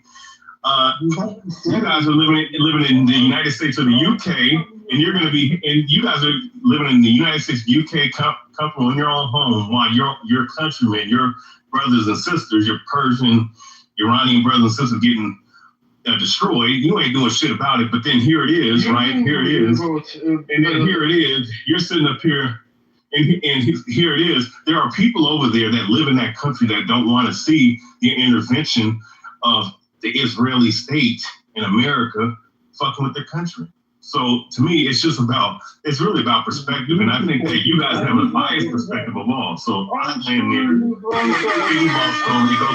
Something that I would say, let I you would know. like to respond. I want to respond after Bro. You would see whenever necessary. Okay, so Why didn't you just say let's start. I will respond to blood. Hold on. Why didn't you just say that, John? Hold on, we'll go Glow. Okay, so can I please? Go Dominus and then Devin. You're gonna come off mic. And we'll do please. When you're talking about Iran, when I'm talking about Iran, obviously I'm talking about the 52,000 people and 90% of the 94% something of the country that wants a break from this regime executing and massacring them every 2 years or so during protests.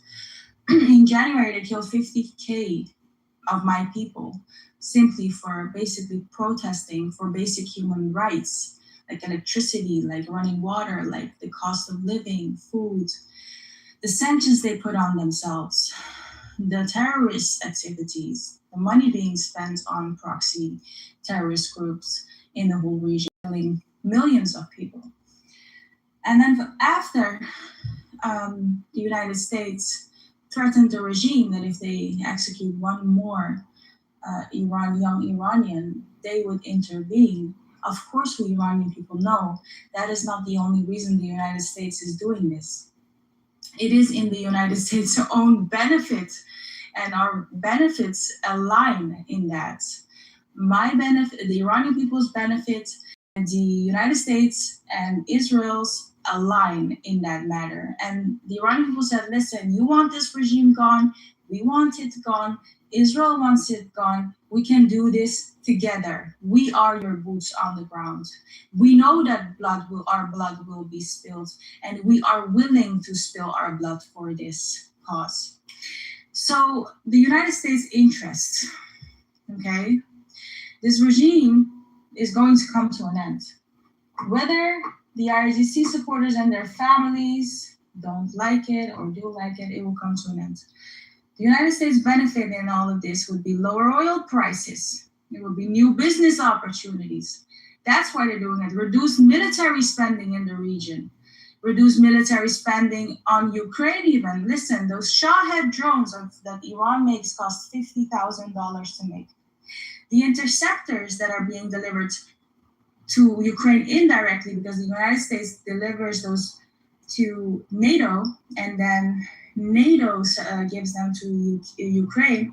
Those interceptors cost $1 million. So for a $50,000 Shahed drone missile, you're using your $1 million interceptors. So when they stop the Islamic Republic from being able to do that, they reduce their military spending, the United States. It is in their absolute interest. And then we have all these other interests that the United States can have: more stable global markets, transition costs, reduction in humanitarian aid. So there's a lot of benefits financially for the United States of America to be in this, and we know that. We know they're not just here for us, but for the benefit of the United States of America and for their own national security. I agree a lot with a bit of that, what you said there. There's some good parts to it. Dominus, go ahead, you're up. Hey, thank you, Matt. Hope everybody having a good day. I want to touch on some of the points that I heard. The first would be what Charizard said. He made a statement that most people consider a lie or truth, and it was the Jews run the world. Now, it's an obvious lie, but when you psychoanalyze a statement, you realize it is a truth to that individual. And when you observe that, you can sort of realize everyone lives in their own world. You may be a gamer and play the game all day. You may be a doctor, be stuck in the hospital 12 hours or 16 hours out the day, and your life revolves around your immediate issues. They're like the doctor. He may feel his biggest problem is the insurance companies not allow certain patients to see him, or he not accepting certain patients. So when Charizard said the Jews run the world, he's basically saying he sees the Jewish world and they're thriving, and he wants to claim it. He wants it for himself. And that is what the problem is. No one knows how to stay in their own world, or they don't know how to craft their own world. Now, the Jews, they do their own thing. Everyone does their own thing. The Irish do their own thing. And everyone, if we want to think of peace in the Middle East, we'll never have peace. You can't expect rapists to live in a society with a bunch of good people. There will always be ruckus.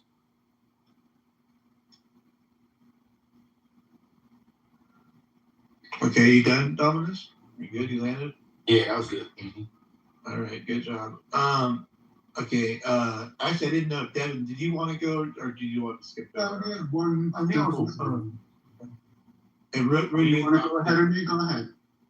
Oh, okay, never mind. Go ahead, Rudra. Well, thank you for having me speak, first of all. I think that one thing, as the part of this room is concerned, right? So, can there be peace in the Middle East? I think that there's a phenomenon in economists called a resource curse, which is unfortunately that the Middle East has a lot of resources.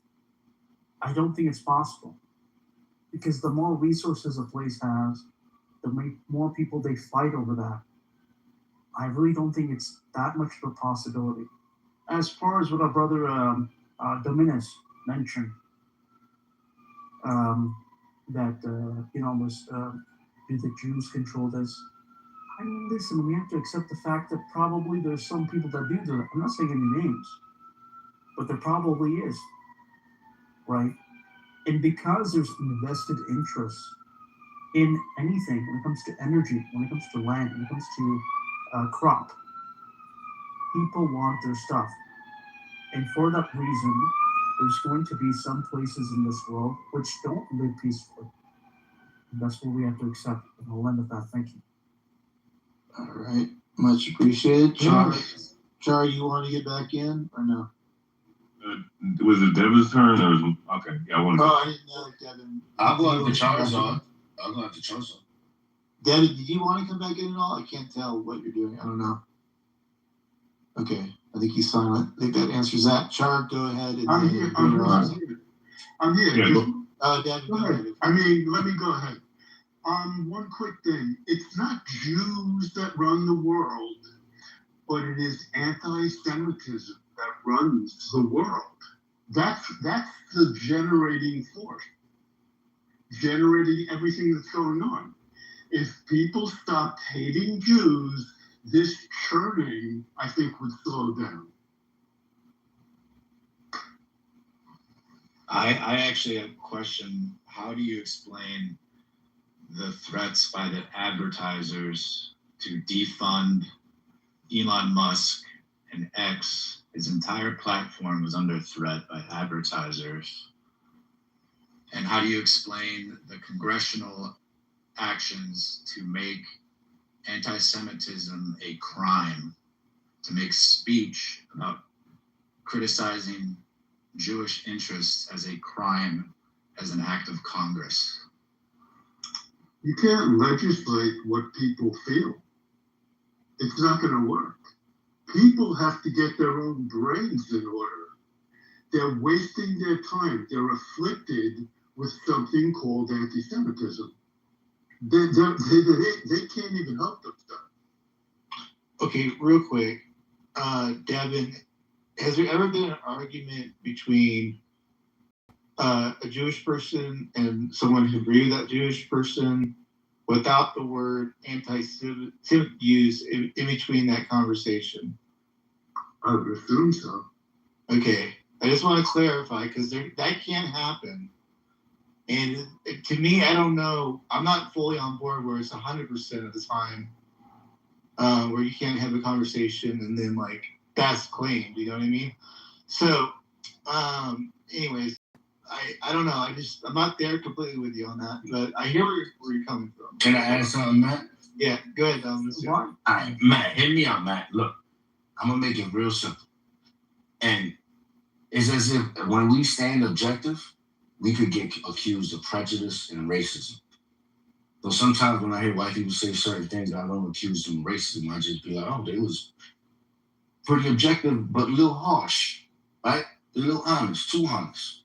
Now, say like if we look at a different group of people outside of the Jews, would it be wrong to say, oh, the black people are a group of people, and we observe the crafts and the fields that they tend to be productive in? And it would seem a little racist to say, yo, they do good in sports. They do good in entertainment. And they pretty well at it. And that's their craft. I don't know whether their parents taught them it or it was genetics, but they're good at it. And they dominate the field. But no one says, these blacks rule the world. No, because that form of industry does not really do that. It rules something else. It doesn't rule the world. It rules your passions. It rules your joy. It gives you songs and dances. Makes you want to watch a little gladiator, a little basketball. That's different. But now when you look at the Jews, they have a craft. It's not really dancing, not really playing basketball. Probably got a couple with them, but they ain't their motherfucking talent. But they have some talents, and they have a craft. And some people are saying, no, that craft, it rules my world. That's the world I want to live in. That's my craft. But when we look at someone who has a craft, say like a carpenter, he makes wooden things. And we say, oh, that motherfucker's a carpenter. But if this person is not doing that, how can he claim to be in that field? You don't see Jewish people in the motherfucking police force rioting for fucking police rights. Not their motherfucking craft. So I'm just saying this is pure jealousy and envy, someone wanting something that doesn't belong to them. And they don't have the articulation to just say what they want. All right, he's done. I was supposed to go next, but I'm going next now. So, this shit is just. He was lost. He's coach. Oh my God, and this retard comes off mic. So this is what really irritates me. Well, first and foremost, Jacobus the Jackass said that I believe that Jews run the world. I've said many times that Jews are a part of the branch of the Luciferian pyramid, but they are under the order of the Jesuits and the order of the Catholic Church and the Vatican. All right, and they don't run the banks. The Catholics do. I mean, if you're fucking, you need fucking help, bro. Not too much on the Catholics. Not you're running a fine line there. Just because he's going see, there you go. But yeah, I mean, yeah, look at the history of the banks and everything. You're so a fucking yeah, idiot. yeah, I know you are. I know you don't know shit. Settle So down, settle down. You're going and then through you got then he's got these guys getting emotional about not my opinion, what is an actual fact. But point being, though, so I just wanted to address that part. Number two, though, I'm just gonna hit a quick, very quickly, these misnomer terms like anti-Semitism, right? Goes back to the word Hashem, and I'll just bring out just a quick couple definitions, right? In the etymology, because I get really tired of hearing this that you don't like about whites. Are you anti-whites? Is there an anti-whiteism? If you're anti-black in certain things that they do, are you anti-black? Anti-Asian, like racist. Shit is retarded. Yeah, shut up, bitch. Anyways, Semite, a noun. So I just want to get this part, right? Hold on, Char. Hey, let him. Hey, Tyler, let him finish his talking. Wet back. You could go next. Yeah. I wasn't the Big one boy. interrupting him, nigger. You heard what he Yeah. said, Charlamagne. Who the fuck said that? Who the fuck said that? First of all, Big boy. But anyway, Fuck you. hey, yeah, okay, yeah, real quick, everybody simmer down, I love using all kinds of derogatory terms. I collect them like an octopus collects fucking crabs when they eat them and shit. So, man, anyways, then what are you doing? It's a beautiful country. anyways, Semite, in etymology, all right, and I just want to hit the first part, right there, because that's where ism is a compound to the word Semite, right? 1847, a Jew, Arab, Assyrian, Armenian, and apparently I saw the youth from 1797. Pepe, go back to fucking Yo. Colombia, bitch. Sorry. Go back to Colombia. Yo, just everybody chill. I'm trying to hit some definitions. I'm going to go on mute. I think before you. Yeah. Assyrians are Assyrians. They're not Arabs. So now it's just like people just don't have What the fucking, fuck? right? Oh man, Okay. like the IQ level's going down. So I'm trying to just hit the. He says, Yeah, I know but man, you see this? So whenever something intellectual comes out, mental retardation comes out. Matt, you gotta limit him. He's boring. Just speed it up. I'm trying to. Man, I'm trying to make a quick point though. I mean, off of a definition, because these guys keep using this retarded word, and anybody that has used the word anti-Semite has a room temperature IQ of a 50, but that's how stupid this world has become. Semite, from etymology, I know you're too fucking retarded to read a dictionary. All right, 1847, a Jew, an Arab, an Assyrian, or Armenian. So we can just stop right there. So why the fuck are we sitting up here talking about anti-Semite? So if these guys are classified as Semites, how come we're talking about anti-Semites for one group of people? This is how fucking retarded you people are. This is the reason why some of you people need to just die in nuclear fire, because your brain is incapable of comprehension of fucking simple definitions. You can't even fucking flip open a page to read a definition, but you want to call somebody a fucking name called anti-Semite. So that's my point. And I'm proving the point right now as people come off mic crying like bitches. You know what I'm saying? Like little bitches and little retard. You know what I'm saying? These people need to go back to fucking grade school, because I guarantee you I can find an 8-year-old that can comprehend basic definitions better than these fucking adults that are in their 30s, 40s, and 50s. It's fucking retarded. Can I get next? Can I go next? Okay, sorry. Did you think? Can I go next? Okay, who said go next? Dominus? I'm Dominus. Okay, is anybody else spoken? I'll spoken just real quick for him. Anybody else want to go? Yeah, I just want to say that guy Shar has an identity. That's okay. That's a good point. Both of you guys are big boys anyway. Hey, settle down. Everybody settle down. Everybody settle down. What's my goal, bro? Come Well, on, I'm not composure. technically I'm not like a You big. acting like the previous person. So may I go? You acting like the previous. Yeah, you said you could. Yeah, after Dominus goes. Go ahead, Dominus. Thank you, brother. I would just say this, yo. The individual that went before me is going through something.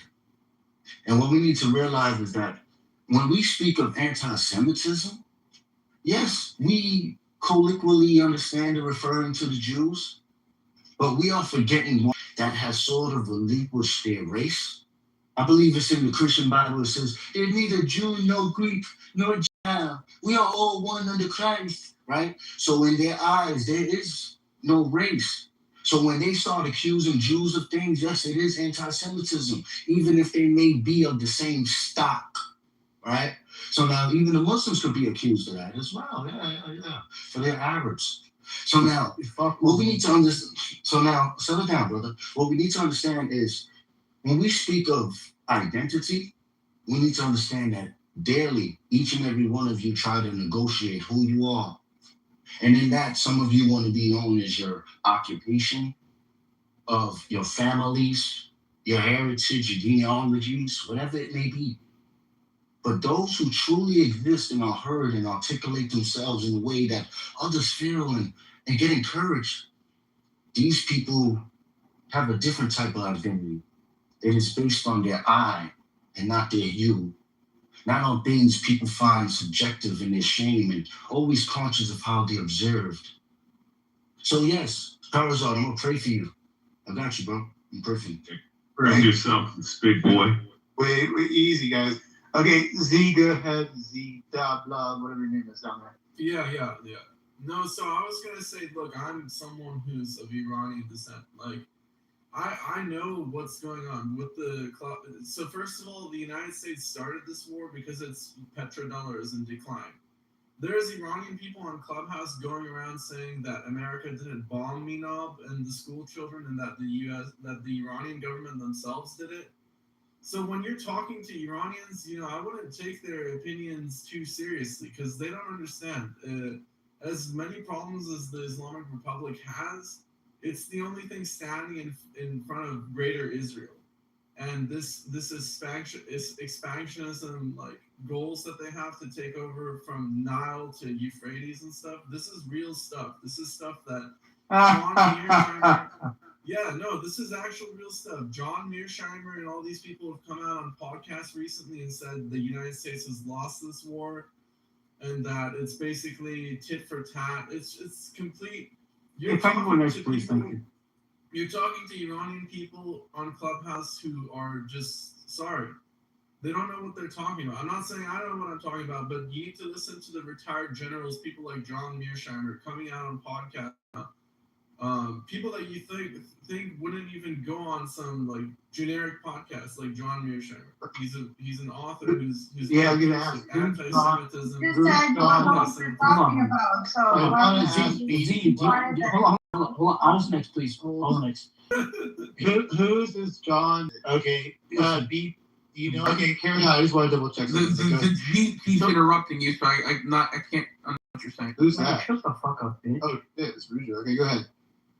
No, first of all, Charlemagne, fuck you. And the second point here was that, do you understand that you had the Shah before, right?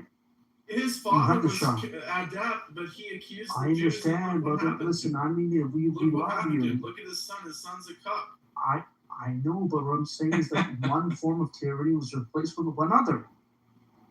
It's not tyranny, dude. The United States has been meddling in that region. That's my point. You're proving my point. Is that one form of tyranny was replaced with one other. Do you agree or not? You're not proving shit, just for the record. That should be yes or no. I don't think that's very relevant. You're not putting that correctly. Just stay out of it and let someone that does know what they're saying. I am not in a situation to answer this bullshit. Well, the Shah did have a reputation of throwing these insane parties while his people lived in squalor. I mean, it wasn't like exactly paradise. No, but that's my point, right? So you think that you betrayed the American kind of impact in Iran, but it's not really the case, is it? Z, what do you think? I don't think I don't think my opinion matters about that. I just said the No. facts, and Then why are you talking? If your opinion doesn't matter, then what? Let me just say this one last thing. If you're talking to Iranians on Clubhouse, you're getting a good representation of them in real life. I just want to say that. So pay attention to the kind of things they're saying. Pay attention to their these arguments about. So you Iran. think? Yeah, sorry, I don't interrupt you, but you think the Iranians that are currently on this Clubhouse don't represent Iran at No, he all? says they do. He says they do. They do. So I didn't know if he was being sarcastic or not. No, I wasn't being sarcastic. Okay, so that's fair. Nowadays, you can access that by numbers. My main point There are online people. Everybody has a handy. But there's a lot of pro You don't worry. My main point here is what matters in Iran is the oil, the energy that you provide the world, which is most important. Mm-hmm. So you mentioned the petrodollar was contested, correct? And that's why you had the revolution. In a way, is that correct, Z? What revolution? The petrodollar. Iranian revolution. That's why the United States Iranian started revolution. this. It's not because they wanted to instance regime change. But no, it's not. It's because of the United States benefit. As I said before, the United States would not start this war if there wasn't a huge benefit to it for them. We know that the United States in the oil flow. It didn't because Israel, Israel benefited in this war because of the fact that right now, for example, Now we finish by putting the them United on States. You said this as a Peter, let go talk. till get clean. It's What for are you you. doing? They are dirty to touch. Peter, let You need to go clean talk. that system. That's what official can The globe goes on for like 5 minutes though. No, she does We know not. that the United States delivers missiles to NATO. Missiles, they're called the Shahid drones. Needs to deliver $1 million interceptors through NATO indirectly. He delivers them to NATO, and NATO delivers them to Ukraine. So it costs them a $1 million interceptor to stop a $50,000 missile. That's for one. Secondly, the United States sees huge financial benefit as in lower cost of petrol when this regime falls, definitely. Less power going to China by deliverance because of the oil right now going through China. And they see a huge investments in the region. They see new business opportunities, reduce military spending in the region. More Yeah, but stable if someone global affirms what you're saying from a critical No. standpoint, you call them Shut crazy. the fuck up! That the United States would not Dude, it start would be a whole day in war. hell before I let a fucking Indian talk to me that way. Charlamagne, I just did. What the fuck you gonna do, bitch? Well, wait till I fucking find you and rip your fucking throat Yeah, out. go ahead, fuck. The United States of America would not start this war just because of anything else. They're doing this for their own benefit. They are. One more For their thing own I wanna financial say. benefit as well. One more thing I want to And say. right now, if you're going to say we don't Oh, wait, want- hold on. Damn, I did not know I wronged you, Matt. I don't know what the fuck just happened, man. What happened? What did I do? My bad, man. Yeah, I'm you're putting good. myself down and pull me back up, man. No, you're good, man. Don't worry about it, man. It happens to the best of us. Hey, can you guys throw me in here? Yeah, but you actually, I was just gonna. He just wanted to be top left. You ain't slick, bro.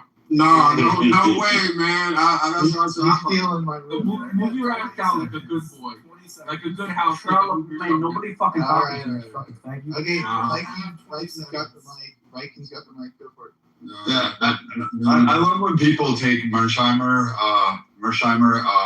and misquote him and really didn't bother to read it. They just take like excerpts of his quotes because like he's a hypocrite if ever there was one. They can call him smart. He has his own philosophical viewpoints. But he's like when you read like Tragedy of Great Power Politics and his other books and his other works, you can sit there and say like his big position is the best position for a nation is to become the dominant regional power. And he backs this up through every iteration he speaks on.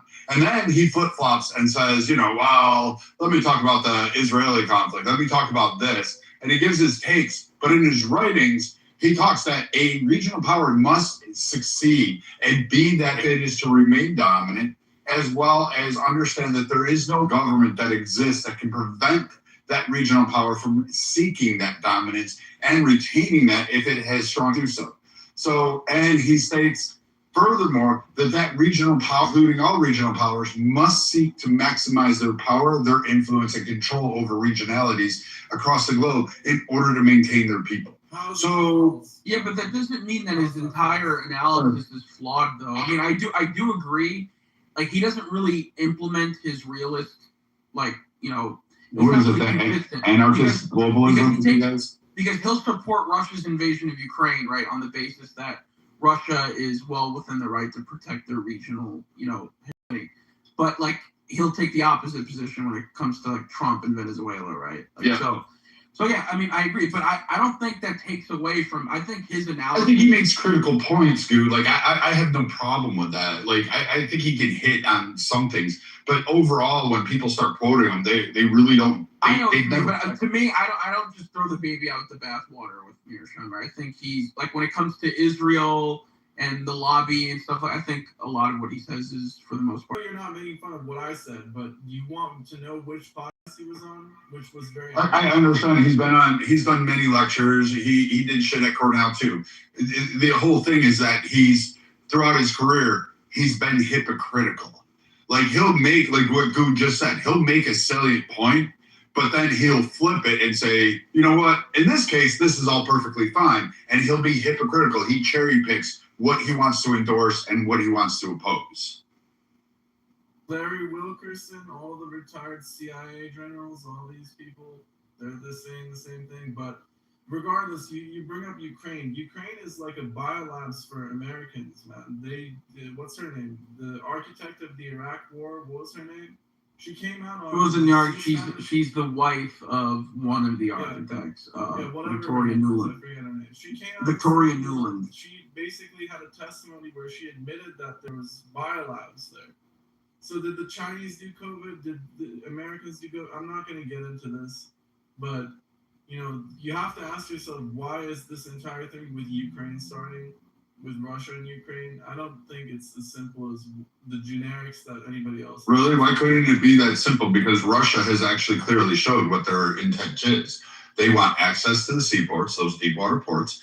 They want those massive mineral deposits and reserves. They're sitting there. You notice that those lines haven't withdrawn. They haven't withdrawn. Russia hasn't lost one fucking inch of ground over those contested mineral deposits. That's where they're putting the bulk of their forces, and they're putting their heightened munitions. They have lost territories in other places, and Ukraine's getting their symbolic victories. But that area, they are sitting on those richest deposits right there, which is the source of contention, which is what Putin wants. So, I mean, he's maximizing his power. He's following the logic. He's following the philosophy. So it's up to Ukraine to repel him at this time. And we saw this coming. It wasn't like Russia didn't do economic fucking turmoil and military influence in like regions like Kazakhstan and other areas. So, and the same thing with Iran. Iran has tried to maximize its regional powers in Libya and various other places, and to put harm into other regions to force compliance. They're trying to do the same thing. They just really suck at it because they're relying on proxy groups instead of trying more economic levers, which they would have been more successful with.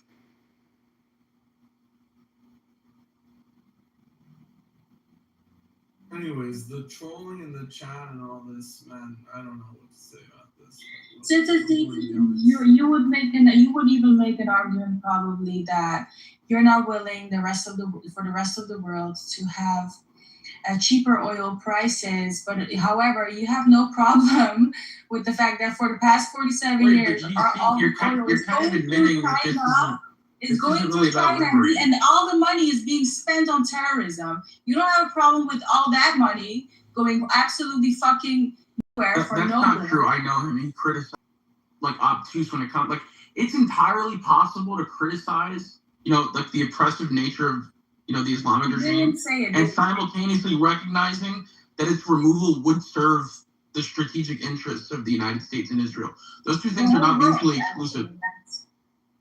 And the financial, don't forget the financial benefit. I just explained to you why it is matters. While you're Persian brothers and sisters get fucking annihilated by nuclear. You think they're being Wait, who's using nuclear weapons? They're being the IRGC is being striked. Matt, did we launch a nuke today? Did we launch a nuke too? We launched a nuke. It could ever kill. So wait, Brad. So when somebody sits up here, when someone sits up here and say we're going to annihilate somebody's entire civilization. Do you want to see the southern black Iranians? I can send you the video. They're jumping up and down, chanting, hit them harder. They're chanting, hit them harder, dancing to the U.S. bombing, then to the bombing, saying hit them harder. The black Iran, the southern part that's being hit the hardest. I can show you the videos, but you're too stupid. You would still deny it. Like one little section of people, while there's other section of people saying they don't want Israel and America. One little section is the majority of the country. It's just 9% that are families of the IRGC. It's promoting them still in their oil reserve. You know what I'm saying? Because Iran for a very long time you don't know what you're talking about. You have no idea what you're talking about. You can jump up and down and much you want, and we know that it is in the benefit of the United States. I stole somebody's shit. Whatever good for their country. What you're promoting, right? I'm promoting what? You're promoting.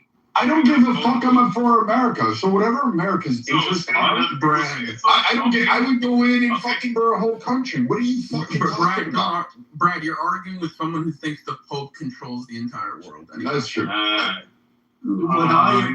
This pig is crying. Why would he cry every time I say that? What's going on? Because you're an idiot and you're low IQ. You're an idiot and you're low IQ. And you have an identity crisis. Okay, guys. I know exactly what I'm wondering. You're like a pretending BHI weirdo. Well, Michael Allen. That's so sick, guys. Go ahead.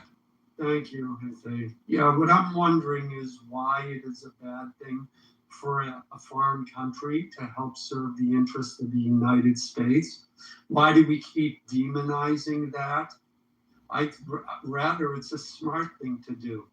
And I think countries that don't do that always it always goes badly for them.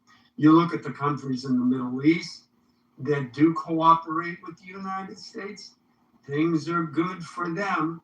You look at Iran and the IRGC that demonizes America, death to America. Well, it isn't going so well for them. So this whole narrative about, oh, well, it serves and it's just for oil. Well, here's what's going to happen. Long term, within 5-8 years, Iran will be completely bypassed. We won't need an oil. And that'll be the end of the flow of money from going into Iran because of their oil. They could have dealt with Trump, even the United States, even the IRGC could have come to power and said, okay, we're Islamists now, but we want to cooperate. Instead, you had Khomeini and the war that happened and the kidnappings, everything else. They set themselves up as opposition to America. And now, well, first day of the war, Khomeini's dead. Well, that was a different one. Anyways, that's, people are making this complicated. There's like, what's the joke? Where does what is it? The one about, where does a 800-pound gorilla sit? Anywhere he wants. You've got America, you've got Russia, you've got China. That's it. Yeah, sorry, Char, that's the way it is. So, in the end, Iran is going to lose. Yeah, It's buddy. too late. They said It's too late it's to been make it. 2 months. 2 months. It's been 5-6 months already. Yeah, 2 more weeks. 2 more weeks. We control the skies. And that doesn't change anything. And that doesn't change the fact that you're a dildo clown, Alan. Lose. They are going to lose. And even if they spend $1 billion but at for what that price? 50,000 thing, it doesn't matter.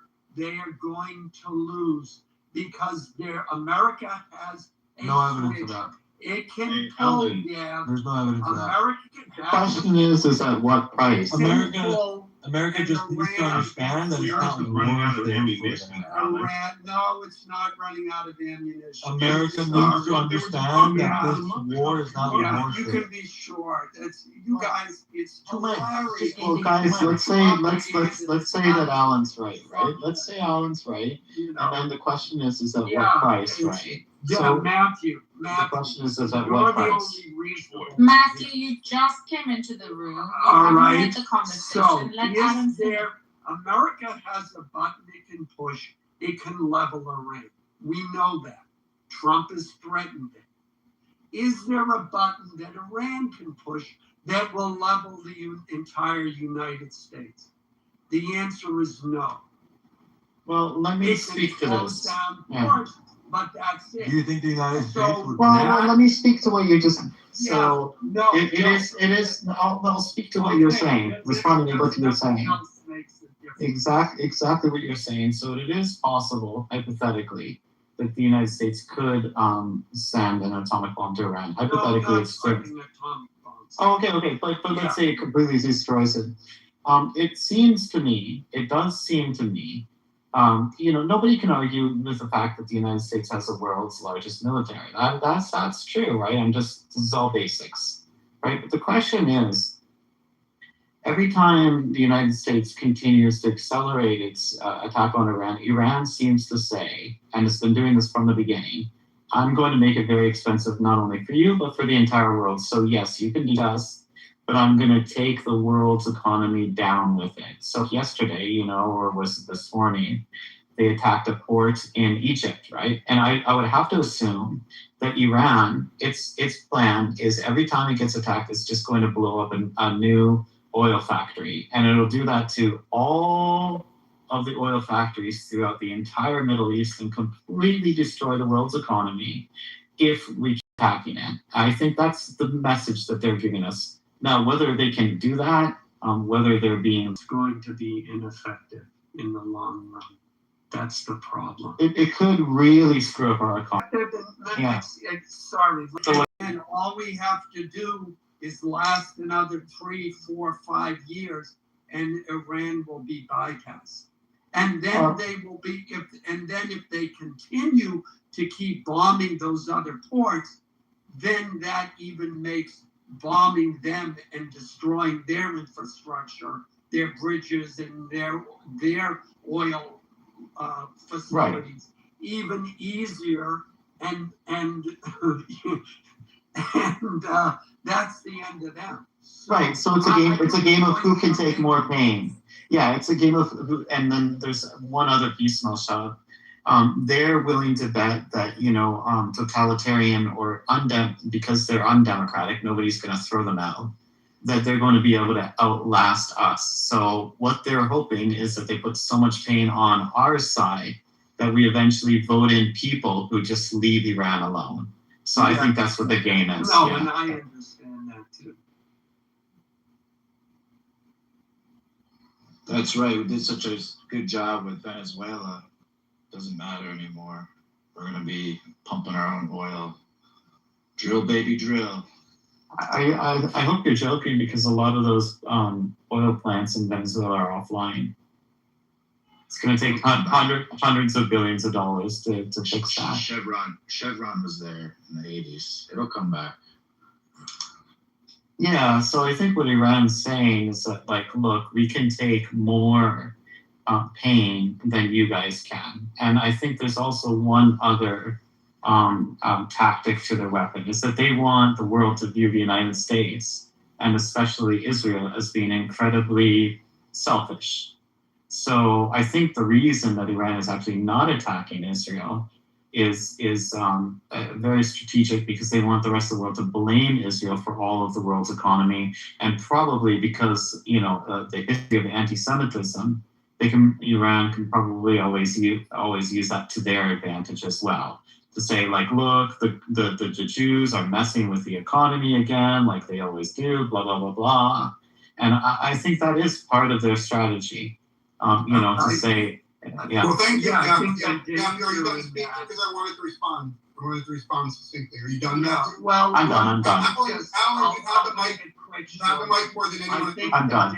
I'll make it quick. I think the danger in that tactic, Matthew, is then it unburdens Israel from restraining itself, and Israel could just, take out their infrastructure completely and do what the United States has been threatening to do. And they would be much more effective at it. Anyways, yeah. Thank you so much, Alan. I really appreciate that comment. Look, I don't give a shit about being popular with all the groypers, and I don't give a shit about being popular with the leftists. So I'll say something that will make both of them hate me. I think this war is wonderful. I think this war is the best thing that's happened in the world for the 10 years. And it's very, very simple, right? There's been a 100-year history in the Middle East of Sunni Muslims fighting against Jews. And what that means is Sunni countries like Jordan and Saudi Arabia, they've all been fighting Jews for 100 motherfucking years. And something miraculous, something wonderful has just happened, which no one notices, which is the actions of the Shiite community. The Shiite Muslim community has been brutally murdering Sunnis and brutally murdering Jews. The Shiite community has made enemies of everyone, every single Sunni and, let's say every single Sunni and every single Jew and every Christian in the Middle East. It's like it's like this alliance against Shia Islam that could never in a million years could you imagine the whole world unifying against Shia Islam.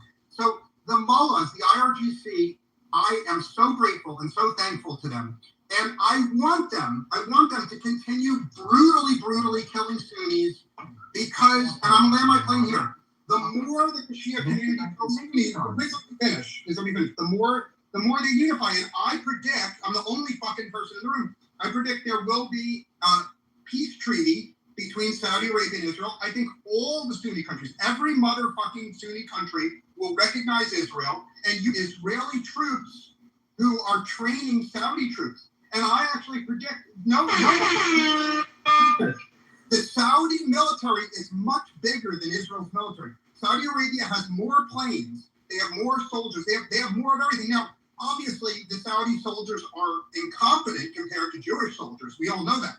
But the sheer size, I'm going to land my plane here, the sheer motherfucking size of the Saudi military is awesome. And I am the only fucker in this room. I'm predicting a complete merger between the Saudi military and the Israeli military, and the alliance between the Sunni community and the Jewish community will make the Middle East a peaceful place. I am so fucking optimistic about it, and I know on Clubhouse, optimists are regarded as boring and stupid. So I'm volunteering to have everyone in the room say I'm boring and stupid, but that's my motherfucking prediction. So all you fuckers should write it down and see if I'm right. Fuck. You're not boring or stupid, but the problem with the Saudi and the Gulf militaries is that they don't have enough people that are well trained. Not necessarily the people to fly the planes. The problem is that when their planes or tanks get damaged, they don't have anybody to fix them. So in Saudi Arabia's limited direct wars with Yemen, all of the tanks that were even slightly damaged, the Saudis never bothered to fix them. There's hundreds of them out in the desert because they simply don't have the skilled, the specific types of mechanics that you need to fix those damn things. And so it's part of the kind of culture of how would you call those people that trade things, the merchants of the ancient Middle East, is that very often the Arabs would be of the managerial class, kind of a higher level, and they would typically hire outsiders to come in and to fix and to do things for them, where they specialized in trade routes and import and export and commerce and that sort of thing across the desert seas, you know. And so that's the problem is the logistics. The Arabs in the Gulf states have terrible military logistics. Yeah. There's a video channel, Elephant in the Room, and he talks about why Muslim countries haven't won a war since like 13 something, and talks about the entire military culture in Middle Eastern countries and why, and all of the factors of why they just are. It's a cultural thing, yeah.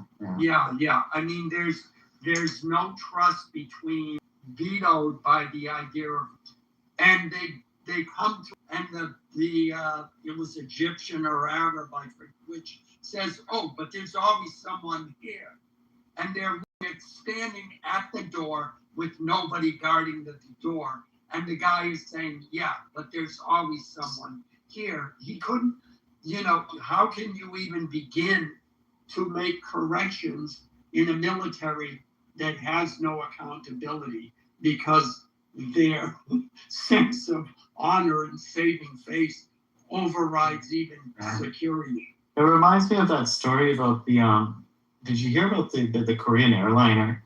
There was a young pilot beside an old pilot, and they were heading straight for a fucking mountain. And the young pilot says to the older pilot, hey, you know, maybe we might want to think about possibly going higher.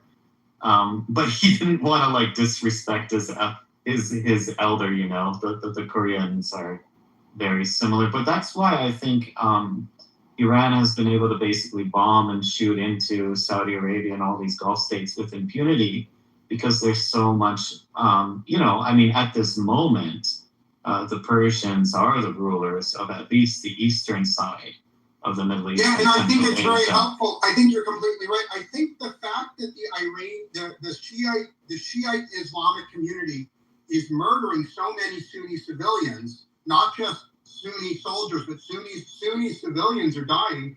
I think it's actually very helpful for the Middle East, because the problem, and I'll be succinct, and I'm happy to crystal. The leadership of Saudi Arabia has always been sympathetic to the U.S. and sympathetic to Israel. The problem has not been the elites. The problem has been the common man. The average common guy in Saudi Arabia is anti-Semitic and anti-American. He just is. And what I'm trying to say is that this war is slowly changing it, right? Like, if you're just the average IQ, average money, average guy living in Saudi Arabia, this war has made you hate Shias more than you hate Jews, and that's magical. The more that the Sunni community hates Shias, the more room there is for peace. Because that's not true. Okay, well, let me finish my point, and then you can speak, because you know I love you more than anyone in the room, so I want to hear from you. I believe that the more that the Shia community kills Sunni civilians, the more willing Sunni civilians are to form a close, loving military alliance with Israel. And that is the path to peace, a Sunni alliance that lasts forever. And I'm done speaking, and I want to hear Odie ruthlessly criticize me. So I'm going to the audience so Odie could go to town without me interrupting him. No, I mean, you can stay and not talking for so long. So, I mean, the very idea that somehow the killings like Muslims, no, it's not going to happen. In the Bible, I mean, there will never be peace in the Middle East. In fact, if you have peace in the Middle East, I would advise you, for those that are spiritual, go and give your life to Jesus Christ if you believe in Jesus Christ, because the world is coming to an end. There will never be peace in the Middle East. So I don't know how it's going to work. And I'll give you an example. Sure, Nigeria has the most Muslims in the world, except Indonesia. So 95% of Nigerian Muslims are Sunnis, or let me say 93%. They despise Israel. They despise America. So in this war, they don't see anything wrong Iran is doing. So let me put it to you. Their hatred of the Shias, which I agree, doesn't mean a love for Israel. So it's not going to work. I'm sorry. Saudi Arabia is treading a very fine needle in this matter because as she said earlier, the average Saudi man hates Israel. I don't think it's something MBS can solve. Anyway, so I don't think that your assertion is true. It's not going to work. Thank you very much. That's all I wanted to say.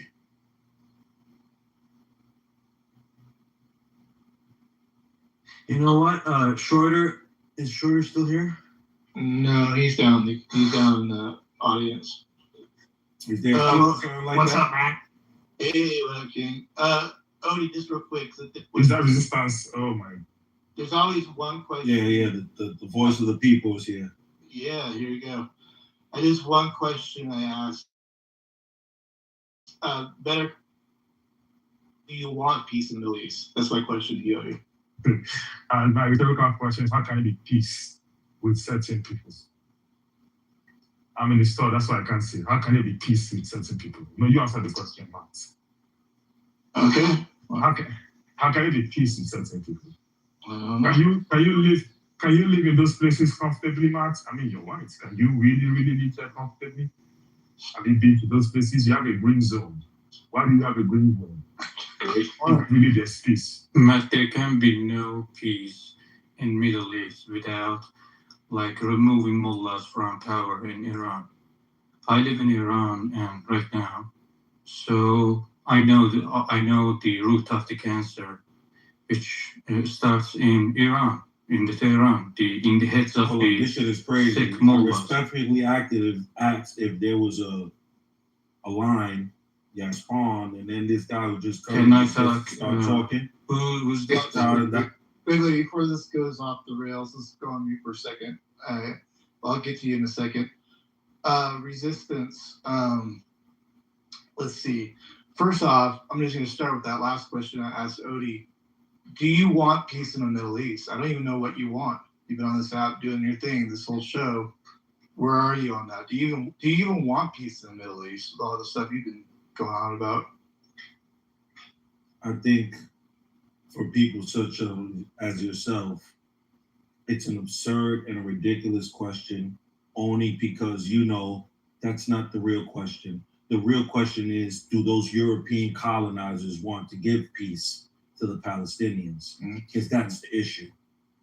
By the way, to answer Odie's question, do you think I would feel safe over there in the Middle East or no, as a white European? Yes, I've living in the Middle East. I've been there. It's a Molested very nice and place. raped by fucking Muslims. I would get raped by Muslims? Squiggly? Yeah, molested and then raped by the Muslims. I'm not gonna cap, man. They love saying that rape word. I know. I don't heard it so many times. Wait, it's not just the Ayatollah that's gay, it's all the others too? Damn. I know. Yeah, it's the Muslim culture. The synagogue, there's hundreds of thousands it's the synagogue of Satan as well. There's hundreds of thousands of Biting people off living baby in the Middle forcemeat. East. So now, yeah, okay over there, I'm safe. 100% you are. Biting off those baby foreskins. The synagogue Okay, of Satan so- and everything too, yeah. Very gay. Okay, so Jules, welcome to the stage. Long time no see. I haven't talked to you for a long time. Holy shit. And Hey, how you doing? I'll answer the question about peace in the Middle East. First of all, we all have to be realistic. It will take a long time.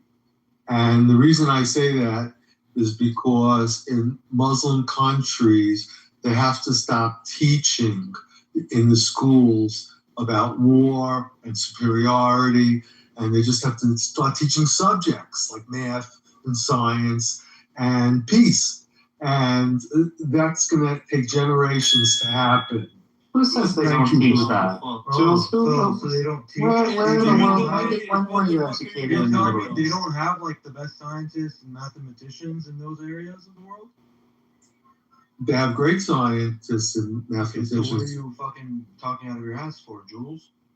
I'm talking out of my ass because you're talking out of your ass. He's not talking out of his I ass. just called I you am out an for Iranian.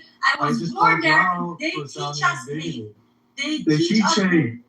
and Listen to terror. what she thinks. That's what right. they teach Is us. that what they They do? We teach have to hate line and up outside of the school Yeah, I can Terror. see. and I can chant see, death to bro. America And that's you're a little terrorist yourself. Exactly. Yeah, but this is the part that terrorists like Glow leave out. That America and European has put sanctions on that sovereign country for over 50 years. Starving them, stealing their natural resources, stealing their wealth. So the terrorist Glow, she leaves that conveniently out of the equation. It is the Americans and the Europeans committing the atrocities. They're the ones doing the barbarism. But yet they get mad and Iran somehow it's not defends itself. 57 Muslim Israel countries who stole their nuclear technology from America, they're okay. But not the, being that they subjugate people for over 80 years, that's fine because they're white Europeans. You people are hypocrites and you're clowns. No one can take you people serious. No, you're just mad because people accepted Islam and Islam rules your country and you can't handle it. And that's why you fled, because you want to be a typical westernized woman. And that doesn't stand it in Iran.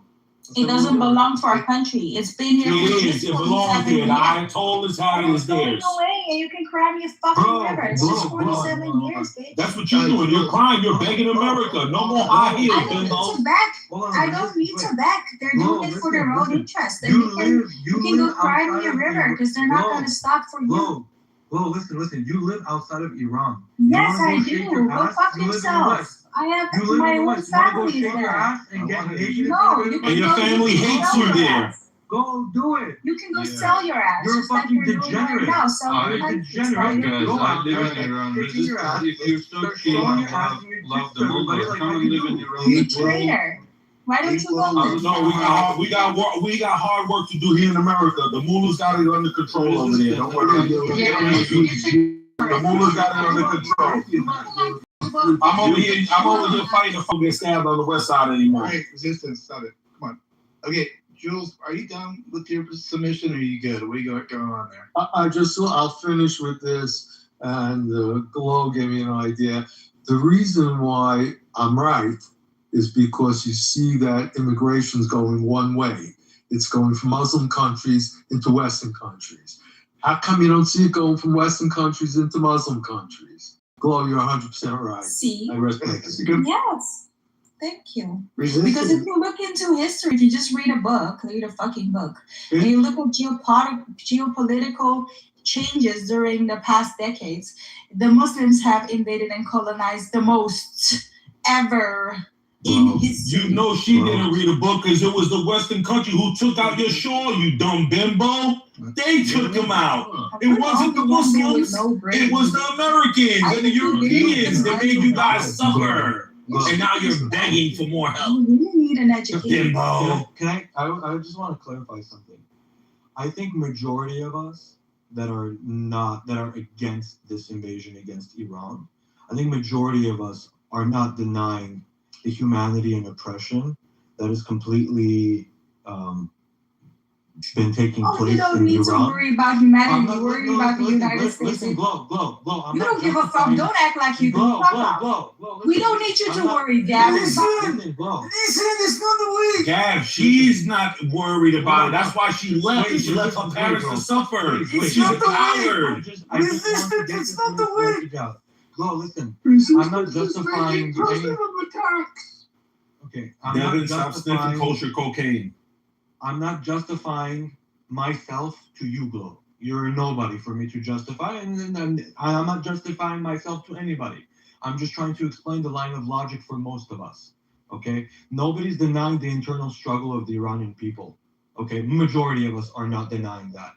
The oppression, the killing, the murder, the massacres, of course, these things have happened, and they're going to continue happening, unfortunately. Okay? But what most of us are against is who are the people facilitating this happening. And whenever it is all done, if it is successful, it's more frightening as to what your country will turn into afterwards if this invasion is successful. And you should be worried more about that than anything else. You don't need to worry about What's it going to turn into? Don't worry. There are people worrying about that. It's your country that's being bombed. I like the way you move. I like the way You know, you we're gonna have move. like couple jeans and mini skirts or the outfits.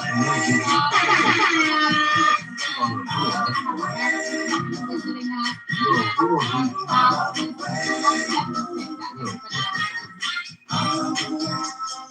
That's what's gonna happen in Iran once these people are gone. Bro, There is a plan, Gab. You don't know shit.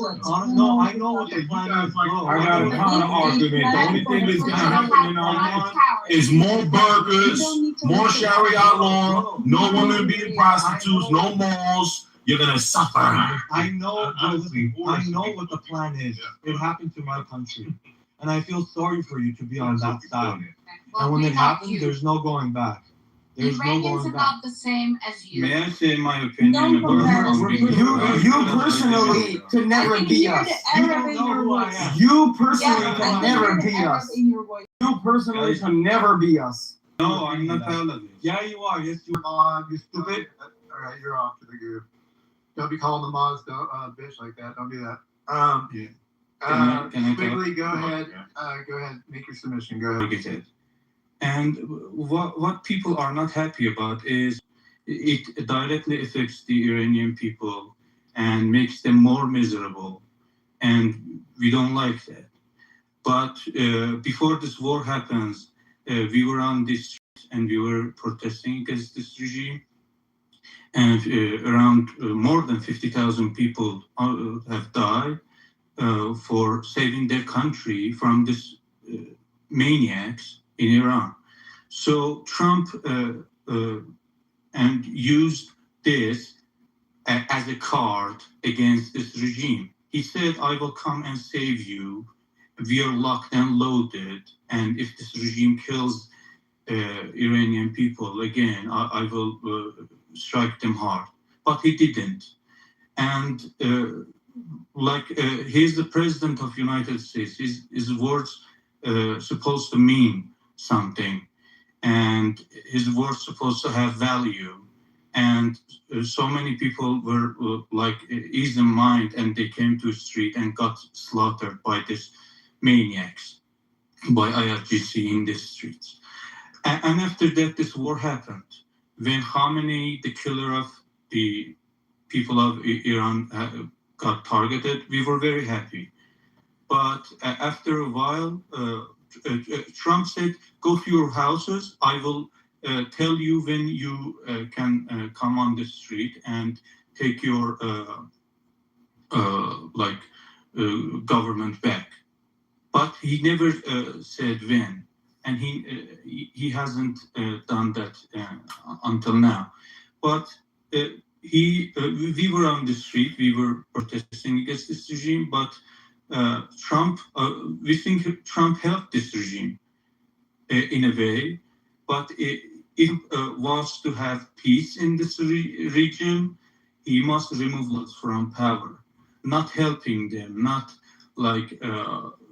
he wants to find a puppet in this regime to make deal with him, but he's so stupid. Netanyahu is not stupid. He knows this regime and he's knows people. But Trump is stupid because he wasn't by the bullshit of the J.D. Vance that got fed to him. That, we can change their behavior. It's easier than changing this regime. But guess what? When the time passes, they will come to this conclusion that the price of changing this regime is lower than changing their behavior, because their behavior comes from their ideology. All right, they cannot change their ideology because if they do, they do not exist anymore. So, Trump is not willing to do that. Trump says, isn't it nuclear weaponry? Isn't it nuclear weaponry that's the highest calling of the United States? Trump is not gonna send troops, because for doing that, Iran is to change the regime on foot. So put soldier foot on the ground to have casualties, but they cannot drop nukes on Iran because they're here to prevent them to have nukes. what they're gonna do is to hit civilian infrastructures like plants and bridges to have impact of Hey, shut up, motherfucker. and have impact of almost a nuke or without jumping a nuke to make and I will tell you this is wrong way of thinking, because after that they will not surrender either. And he thinks if I do this, they will be surrendered like Japan to us. But no, look at the Gaza. Like Hamas is their child, all right? They're ruling over the rooms of Gaza, all right? They have no infrastructures in there, but they're ruling in there. They're gonna continue to rule in Iran, unfortunately, after this. And this is going to happen, unfortunately, by the way this regime is treated. If it were up to your generation, yes, but it's not up to your generation. It's my generation. Shut up. And they will go to the state. You're cowards. You're cowards. You're an old man. Go to sleep. You don't want to fight for your country. Go to sleep. We will. Your generation fucked our country. You coward. Try to show her some. You have to show her some respect. I know in your culture you don't show women respect. She said, people are happy. Jules, stop sniffing coke, you cornball. IRGC is getting hit too. But if the civilian infrastructures get hit, both the IRGC and the people will suffer. Will the IRGC suffer? Yes, but the people will suffer too. But guess what? They've I know this on the field, IRGC have bought all the generators. They don't give a fuck about plants getting hit, and they bought all the generators. They have their own gas stations. They have their own infrastructures, and you don't know about them.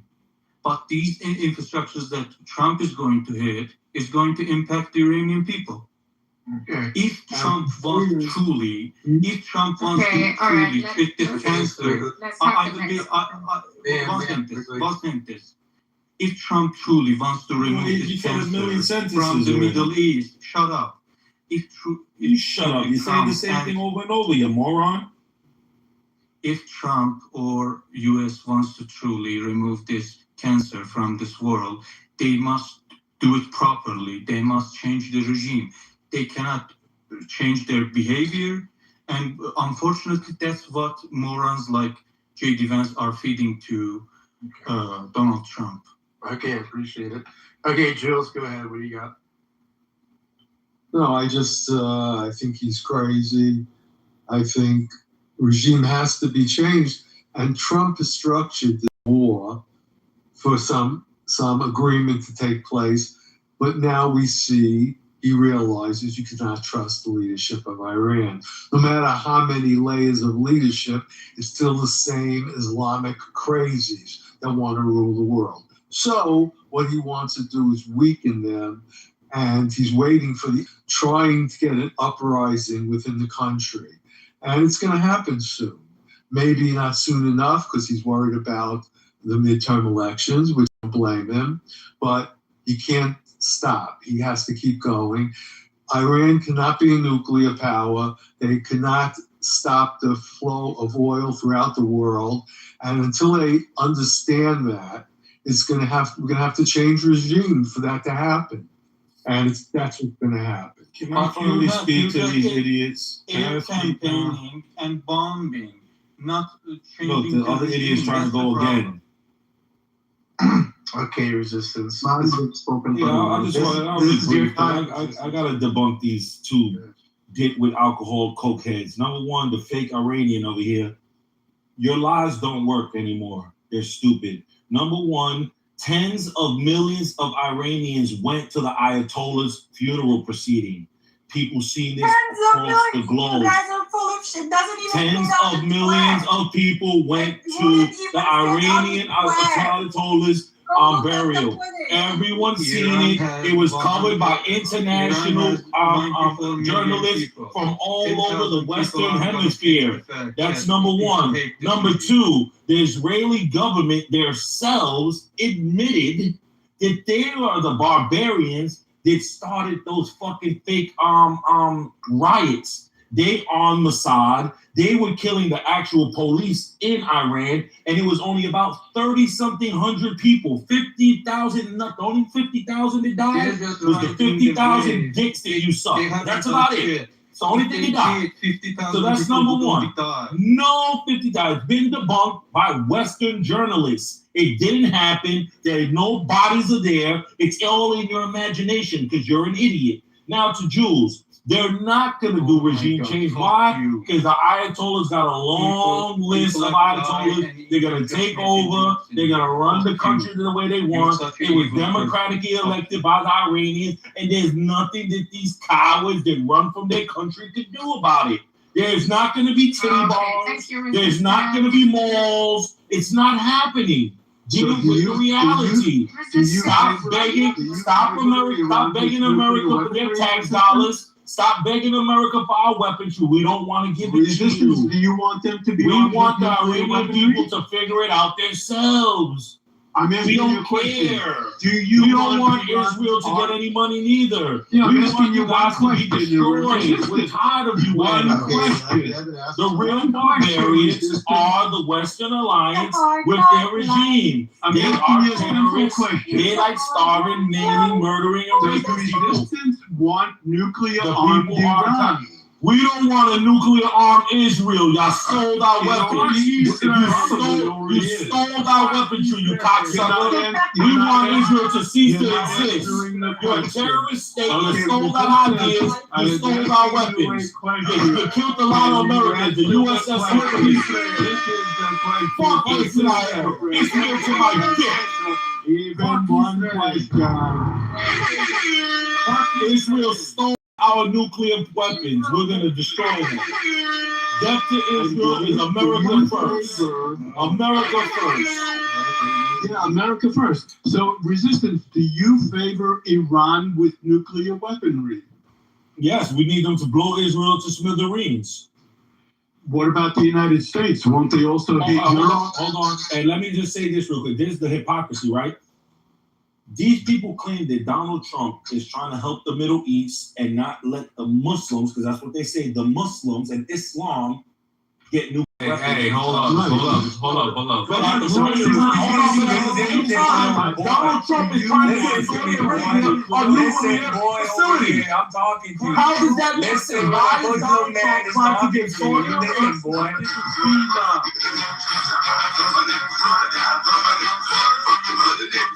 Fuck Israel. Fuck them Yahudis. Fuck Israel. Bro, fuck them get off my Yahudis. religion's Fuck dick. Israel. Get off my Fuck religion's Yahudis. dick. Get off my country's dick. Fuck the Yahudis. Stick to your Fuck hood. the tight. Stick to your hood and eat your tea, bro. Stick to your hood. Get off my country's dick. Get off my religion's dick. When I shake Islam with you, you know we're shaking off with you. Baby dick ears. Riding cocksucker. Baby Go dick stick ears. to your hood. Stop. Stick to your hood and you chewing on that foreskin. Let Middle East to us Middle Eastern and Muslims, bro. So like I was saying, fanboy on Donald religion, Trump bro. is trying to get Fanboy on Saudi religion. Arabia. You're my Donald fan. Trump is trying to get You're my Saudi a fan, bro. nuclear You're my facility. fan. He's trying to You're get them talking about nuclear my country and my religion, bro. You're my So fan. once again, America Stick to your always shows EBG. hypocrisy. Stick to your Because EBG yes, and the they struggles want to of your suck hood. what you Don't did. worry about the But then Middle at the same East. time, they want to Little suck the boy. Saudi dick because Don't they worry know about the Saudi got Middle the money. East. Stick They to your got the hood. real power. Think about the struggles of the black White boy, man. stop sniffing Don't worry about cocaine the in Middle Ibiza. East. Stop sniffing cocaine. And stop raping little girls, white boy. I'm not white, dumbass. I just told you I'm You're a Middle white Eastern. Israeli bitch and you sniff cocaine and you rape little girls. He's You're an Iranian. Israeli bitch. This is what Boy, happens. you suck a black dick. Boy, you eat black men's Little asses. bitch. Shut Boy, up. you eat black men's asses at bars, you white Of course I do. I bitch. fuck black bitches too. Why would I discriminate? Don't you understand? I like black bitches. Oh, he's eating ass. My God. Glow does. She eats black ass at bars. Let Moin speak. Yes. Fuck you, bitch. Resistance.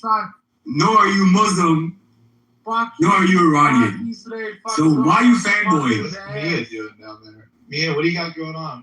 Everything okay? I fucked this morning.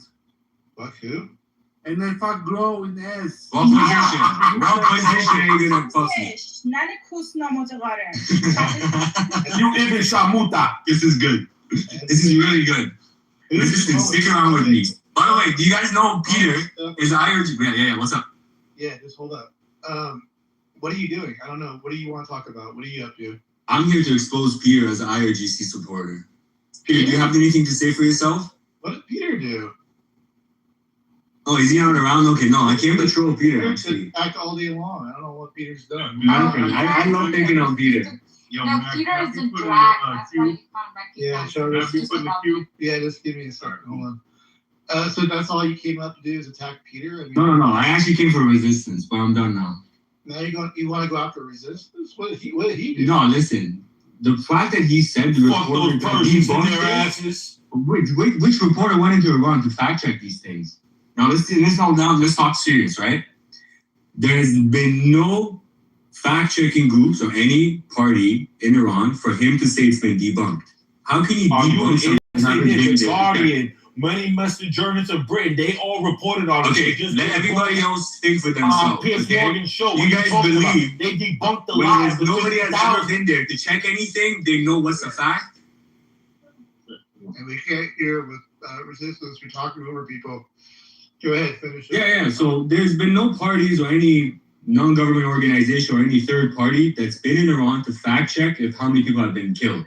So you can't say 50 has been seen or not, or has been debunked. We don't know the number, but we for sure know people have been killed. That's a fact. I mean, there has been people killed. I mean, yeah, for him to say it's been debunked, you can't debunk it, nor can you prove that it's how many. That's the thing. Okay. It's a double-edged sword. Mm-hmm. Okay, Char, go ahead. Yeah, so here's what I don't understand, right? So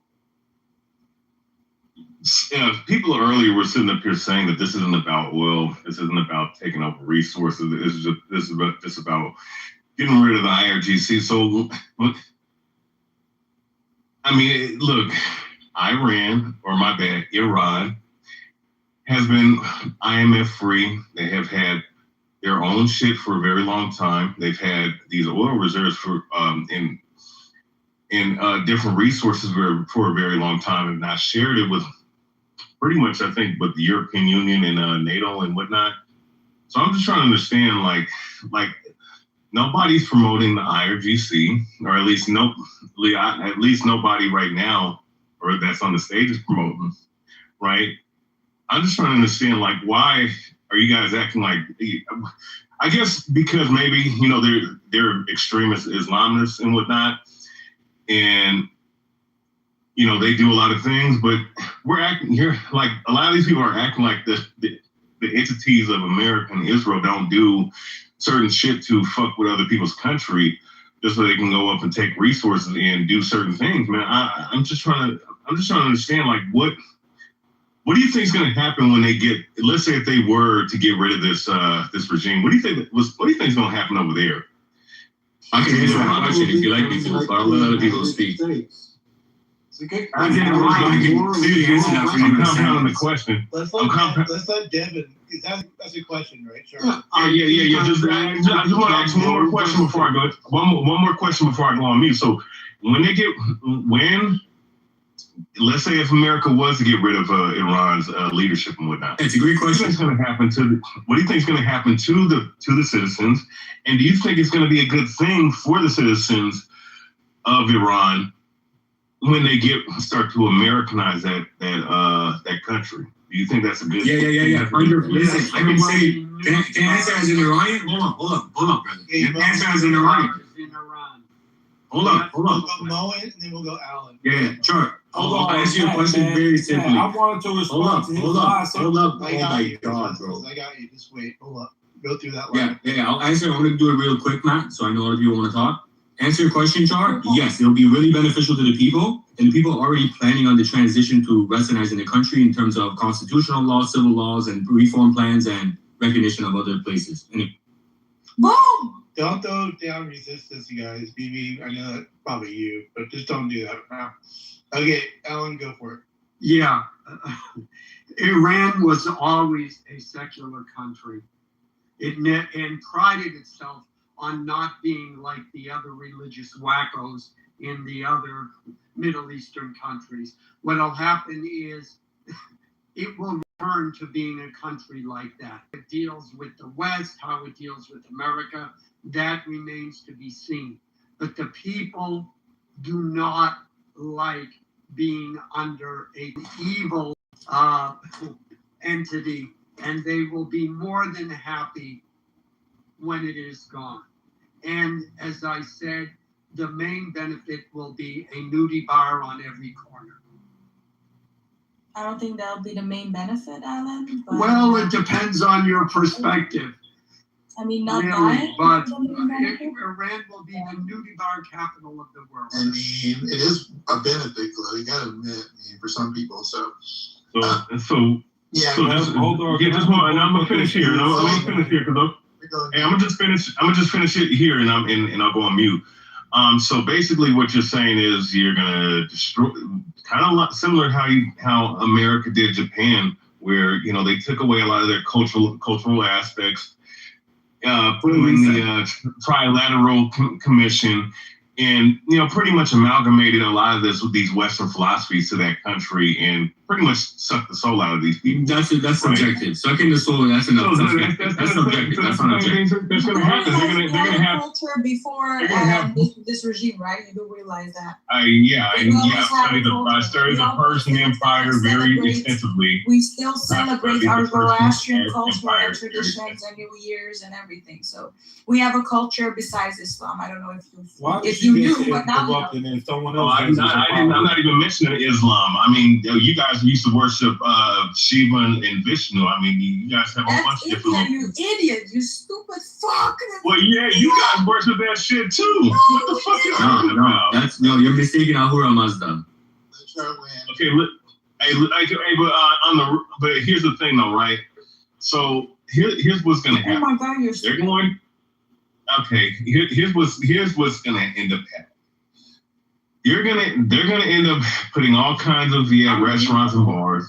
They're gonna put whorehouses all throughout the fucking city. What is business in the world? Whorehouses have been around for 2,500 years. Women are gonna do whatever the fuck they want to do. They gonna oppress the men. They're gonna do all kinds of vile shit over there that's not according to your ancestral culture. Somebody take Technically, whorehouses are according to our ancestral culture. We have had whorehouses in Persia for 2,500 years.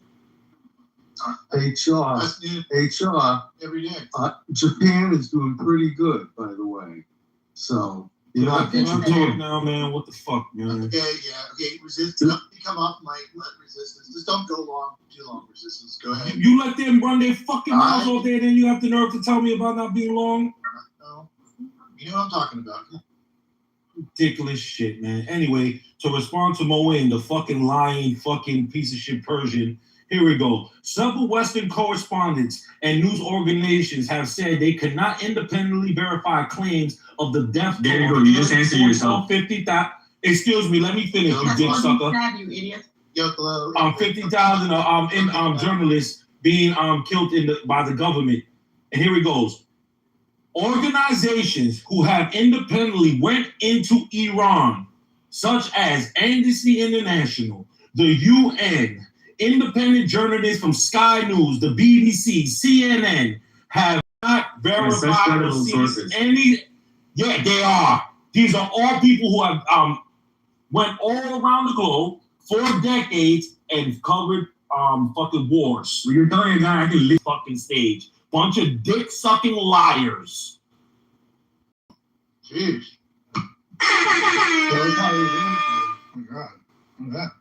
Short and simple. We're gonna believe them, the people who actually are on the ground that went there, and not you fucking clowns.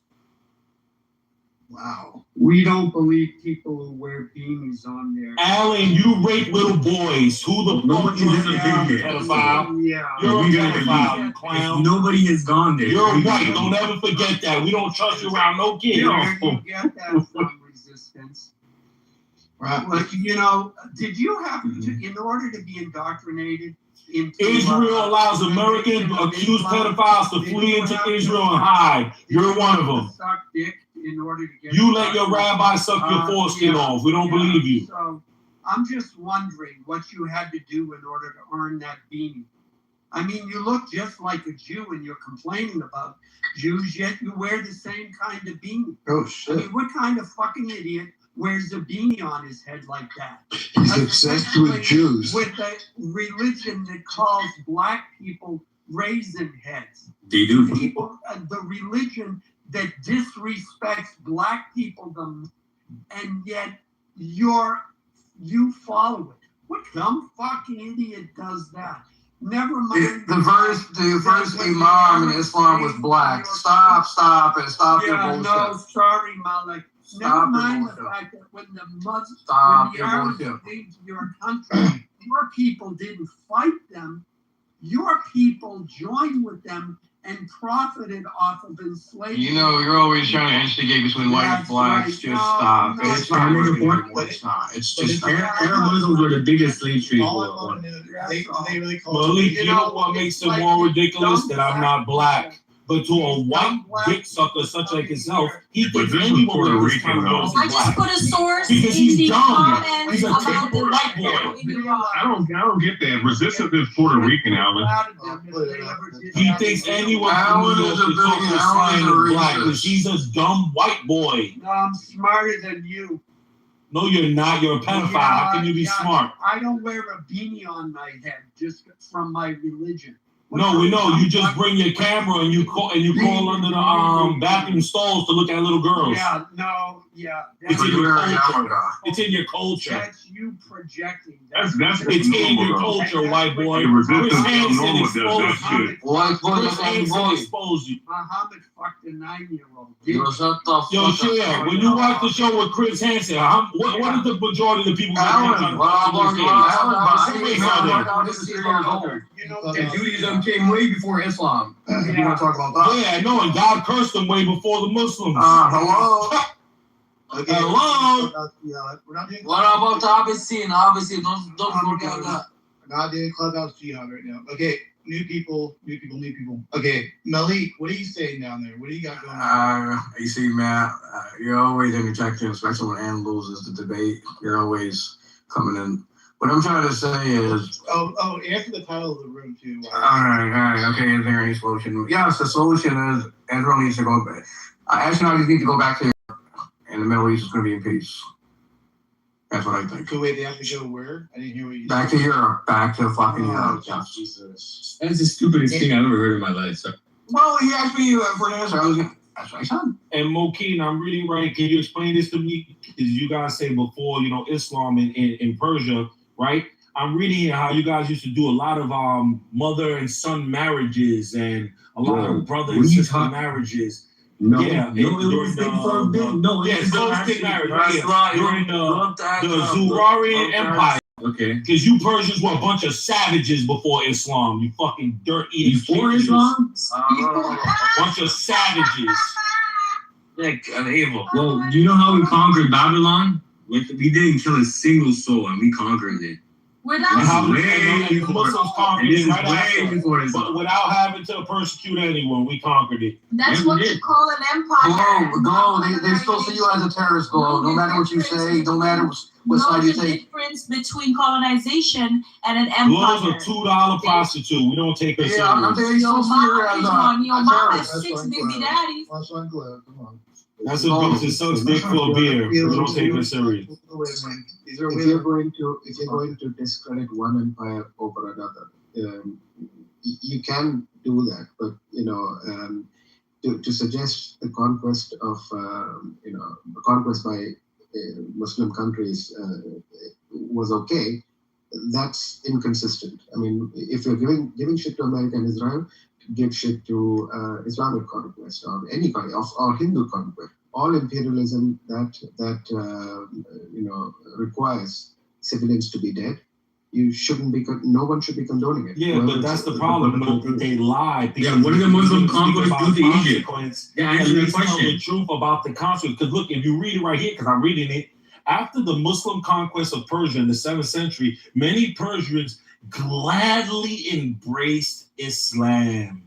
So you telling me all these historians are just lying, or is it these laymen here, the idiots and liars? He's lying. Wait, resistance is lying. Which one is it? Iran is the only these hold on. laymen prostitutes or these historians? You keep talking. 1 second. Iran is the only country that's been conquered by Islam that never spoke Arabic. You guys know what you did to Egypt? You started executing everybody. Arabic to be a Muslim. What are you talking about? All right, I speak. You sound stupid, bro. No, you're stupid. You forgot that we still There's a speak lot of Persian. Arab people out, You stupid idiot. You still think we speak Arabic, dumbass. See, that's how Dumb bastard. We were the only country It's a different that country. actually They do not their resisted language is Islam not the and Arabic refused to language. speak Arabic. Indonesia And to is this the day, biggest we Muslim still country in the don't world. speak They don't Arabic, speak dumbass. Arabic. Neither Now, do man, the this is why the Indonesians. You education dummy. system sucks in Forget America. the 99. Hold on. I've been listening to Resistance for the last, I don't know, 30 minutes to 45 minutes. And this is the type of vibe I'm getting from Resistance, man. If you listen for me, nigga, come get me. Appreciate the lady, got my niggas. You know she keep her announced in the weeks, spiffy. Take it to the house and get jiggy.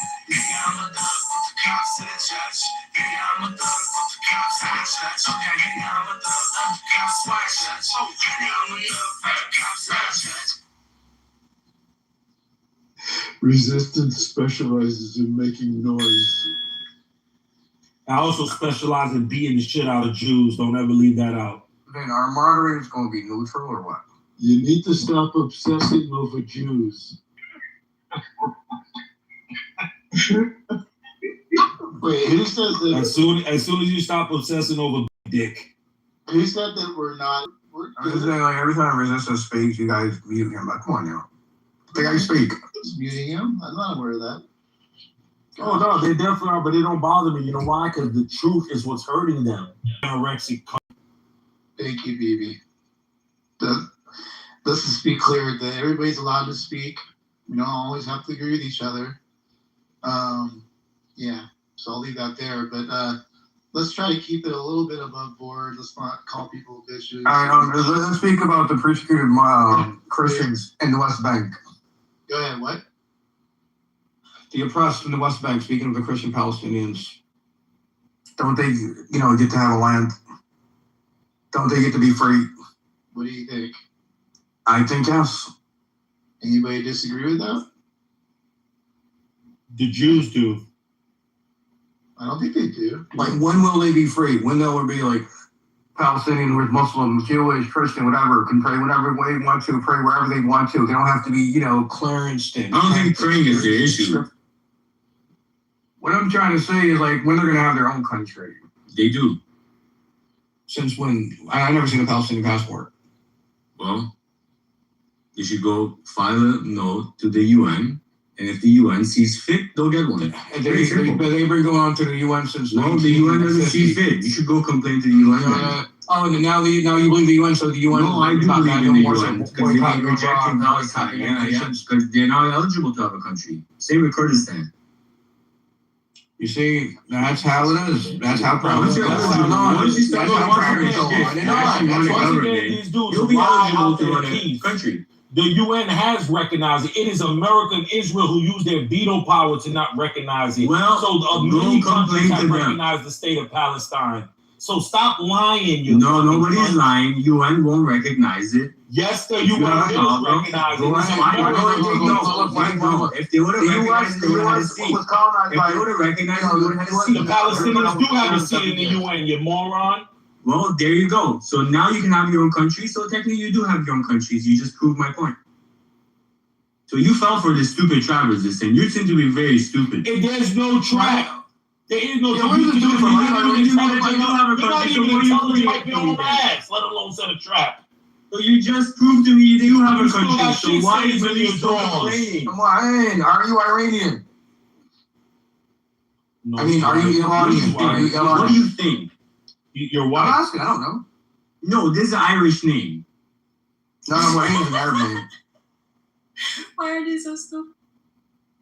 Wayne is an Arab name. It's like, I think you're probably what? Yeah, What are you? Middle Eastern. Yes, I'm Iranian.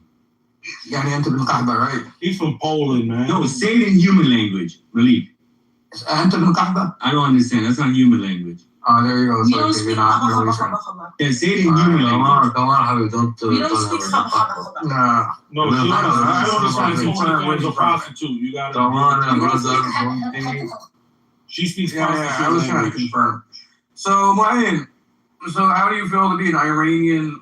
Very good, Traitor. very good. You Arabs How does it worship feel us. to be You an Arabs Iranian? idolize Like, us. I know you like Arabs you have a trade your flag own of my people, you country gave up your own on your wall every day. scientists, your own, leader. Yeah, we're superior. We are the superior country in the Middle East. And still, the IRGC still exists. So the West did That's you no great. good. That's really good. The West did not do you anything. Arabs are still suffering. Khomeini still of their runs the show. existence. See, look, even the IRGC hates you. The revolutionary hates you. So you Arabs are on your corner right now. You have nowhere to go. Useless.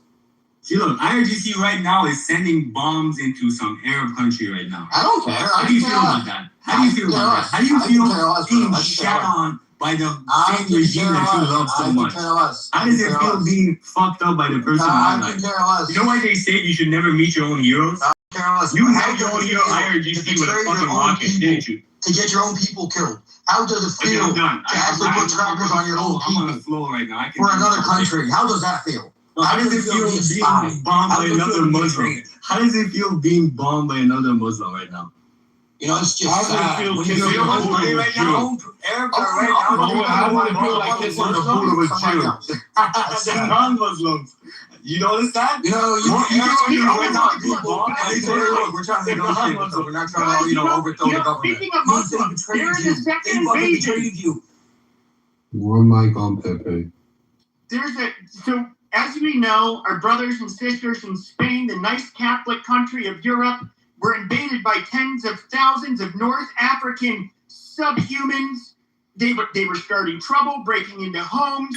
These dirty Muslims now made in the thousands, have come into another city along their African coast. Fuck you, Latino motherfucker.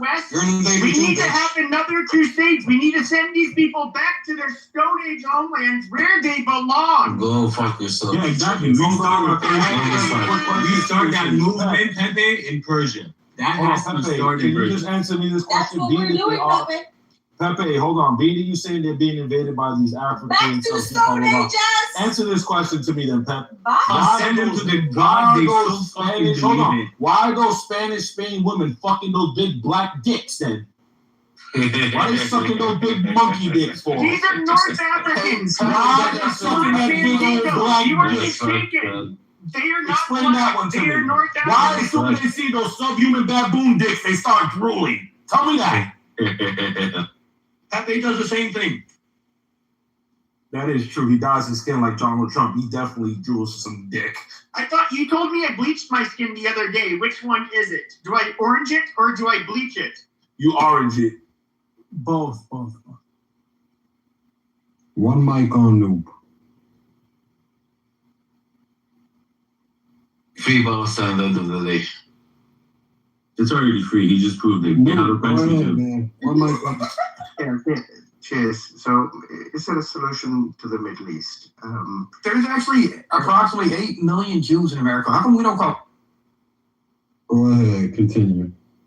Thank you. Is there a solution to the Middle East? The Middle East is one of the most resource-rich areas which have a crisscross of economic corridors, whether it's the IMEC or the Dry Canal or the International North-South Transport Corridor. There's plenty of money to be made there, and until it becomes lucrative for someone other than America or Israel to step in and save Palestine or any of those regions, no one is coming to help. Iran is only going to act in its own interest in terms of defending their own interests. The GCC countries are mostly allied with America. So everything is playing out exactly predictably in the equation. So as far as the solution to the Middle East is concerned, nothing until America and Israel have taken over Gaza, Palestine, and neutralized Iran.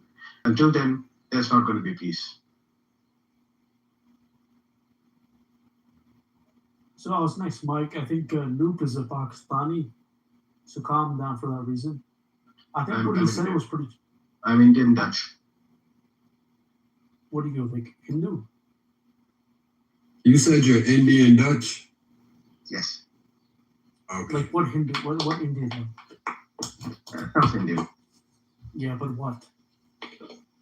Oh, you mean religion? I was raised Hindu, but I'm an atheist. Okay, that's pretty cool. Okay, cool. So I think he has a little bit of a biased opinion, man. Like he's saying what your opinion. On what basis? I just talked only geopolitics. I brought no religion into any of this. No race, no religion, nothing. And your point was that until people have a consensus in which you can have peace, it's all kind of here and there, correct?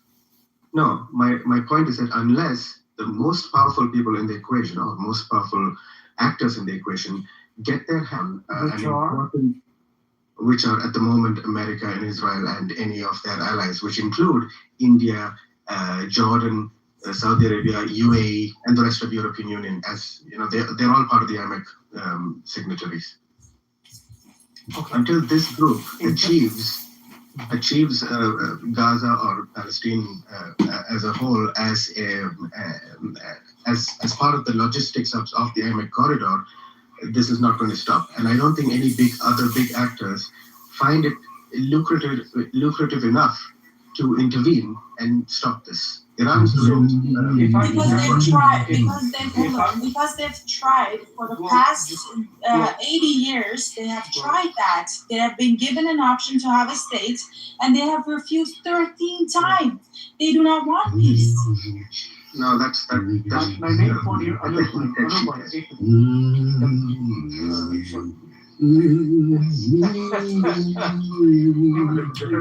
nothing to do with being offered peace and Timothy, may I speak, please? Go ahead. Thank you, sir.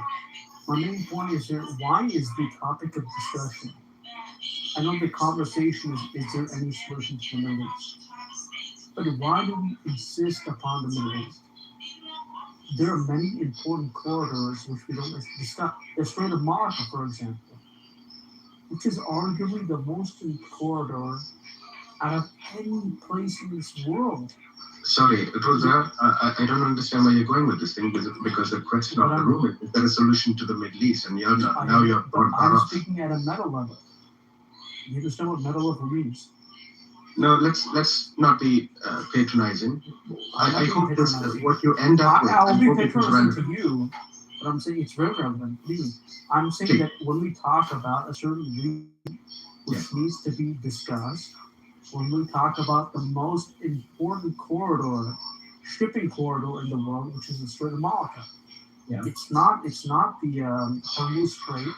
It's the Strait of Malacca. Yeah, but the Strait of Hormuz is the one that's hard to travel through. Not Malacca. Just so you know. Yeah. They're not mutually exclusive. The attention or lack thereof of one over the other. People think can be at the same time. I was not done, sir. My main point here is that when we talk about a certain region, there is powers that are more important that we have to address. And that's why we talk about the Middle East. We talk about Strait of Hormuz. When most of the trade in this world goes through the Strait of Malacca. Most of the manufactured products, apart from oil, come to the Strait of Malacca, which is also a major choke point in this world. Which is more so. I have no disagreement. I'm just asking you why it's mutually exclusive. It's not mutually exclusive. Yeah. So what's your point? My point is it's a bigger issue to address. Ruta, the reason there's a lot of attention to the IMEC, the Hormuz, the Suez was the OG in this whole thing, and that's why that region has always been contentious. Hormuz happens to be under the Iranian control, and therefore they have some leverage there. The IMEC is an answer. And you think there's no war in the Malacca Straits? No, I'm sure there is. Okay. There's bullying. There's been recorded bullying in 2013 on through about 2020 use of Chinese Coast Guard to ram, spray, devastate settlements in other areas. In the former adjoining Chinese Imperial Protectorate. Yes, sir. Exactly. Places like Thailand, Cambodia, Laos, they all get the one thing they want to focus by on is because of America. In Iran, they all want to focus on what's going on in the Middle East. Isn't that kind of fucked up? No, it's not that. I really don't understand. You need just as many people who are concerned, who are genuinely interested, who want to learn, that will think about this problem as humanly possible.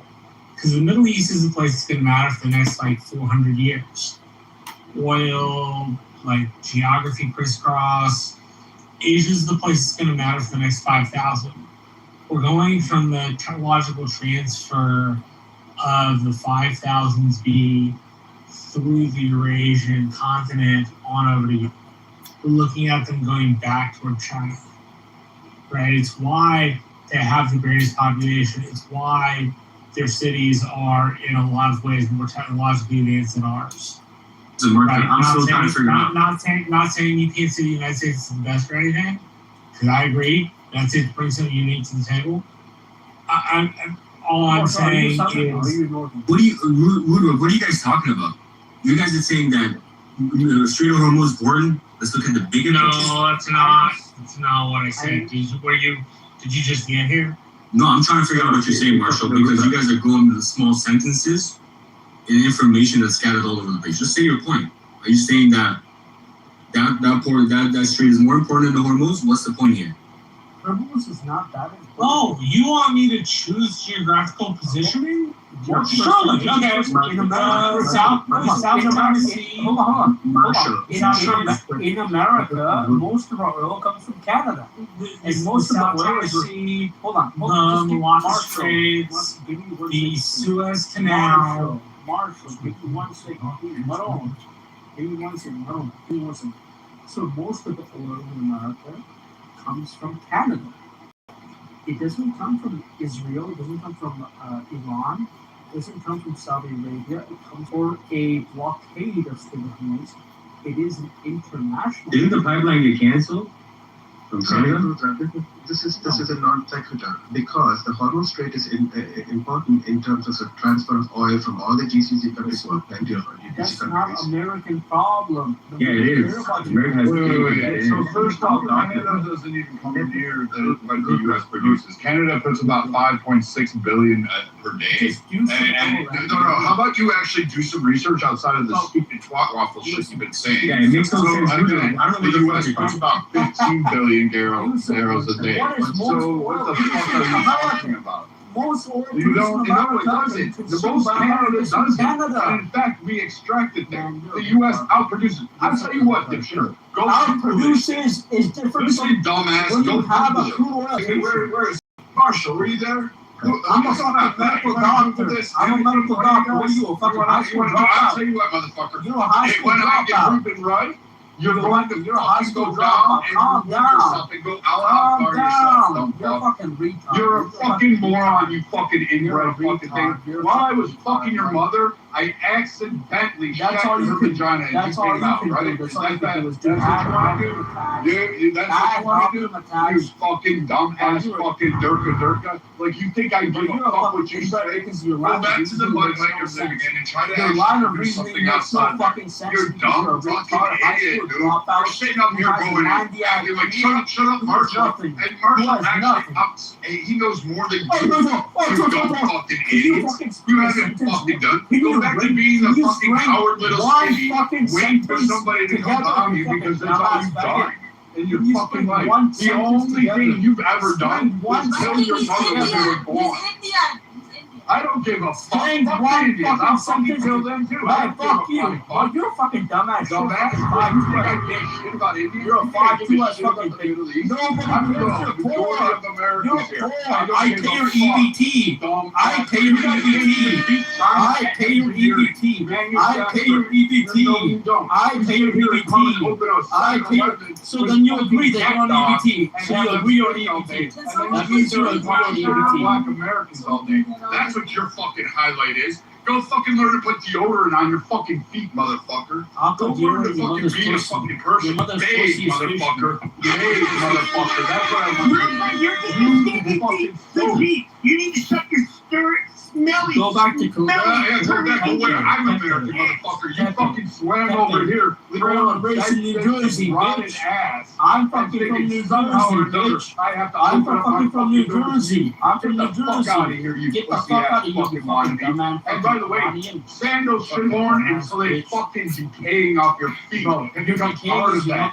You don't feel fucking sandals off your feet. You nasty motherfucker. Go back to doing whatever it is.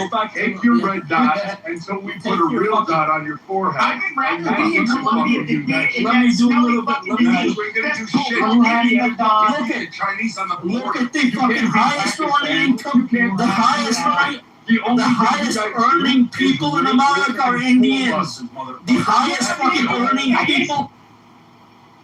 They're all dirt poor and have diseases, and you The can call highest it in earning India. people in America are Indians. Fucking dirty. You dumbass. Hold on. I just want to acknowledge the bar that Viking dropped. He said, take that red dot off your forehead, and we gonna put a real red dot on your forehead. Wait a minute, who has it on? Oh shit. Man, he's a retard. Or you're Ruder, don't respond it. Go back to fucking. Go back to. Let me do a little bit of research Go on back to Let fucking me do a little bit of 5-year-olds research in your on own you. fucking country on That's school buses. Muslims. That's what you fucking do best, That's a motherfucker. bunch of. That's a bunch of Beating women Muslims, over there. bro. We don't want That's a you bunch here. of me. You fucking We don't want nasty, you. disgusting. Bro, you're poor. You're smell. poor. You can't What's your fucking height? cook. What's You your can't fucking do what's your shit. fucking primitive impurity? Produce anything. You You come over here and say, Do you understand this app is for Indian Americans. this guy's gonna whoop your fucking ass. This app that you're talking about, this app that you're talking about is from Indian Americans. This app you're talking about, this app is Indian Americans. This app is Indian Americans. This app is Indian Americans. This app is by Sentinels, Indian Americans. Indian Americans own you. And when you go to a doctor, it's Indian Americans. This app is Indian Americans. So fucking dumbass, fucking goddamn colonized fucking South American bitches. Fuck you, I don't give a fuck about your poor ass bitch. I don't give a shit about I don't give a fuck about you either, you fucking dumbass bitch. You got no culture, you're a colonizer, you fucking motherfucker. You fucking dumbass. You got no fucking, you got nothing on you. Why don't you do us a favor? Why don't you go back to You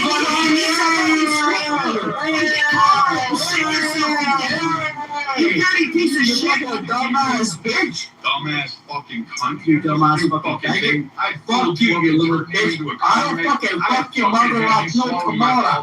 I'll fuck your mother like no tomorrow. Little strip of Indian dick. Mother like no tomorrow. You fucking dumbass. Give away your business before anybody sees you coming. You nasty, disgusting piece of shit. Suck my dick. Come to New Jersey. Come to New Jersey, you fucking faggot.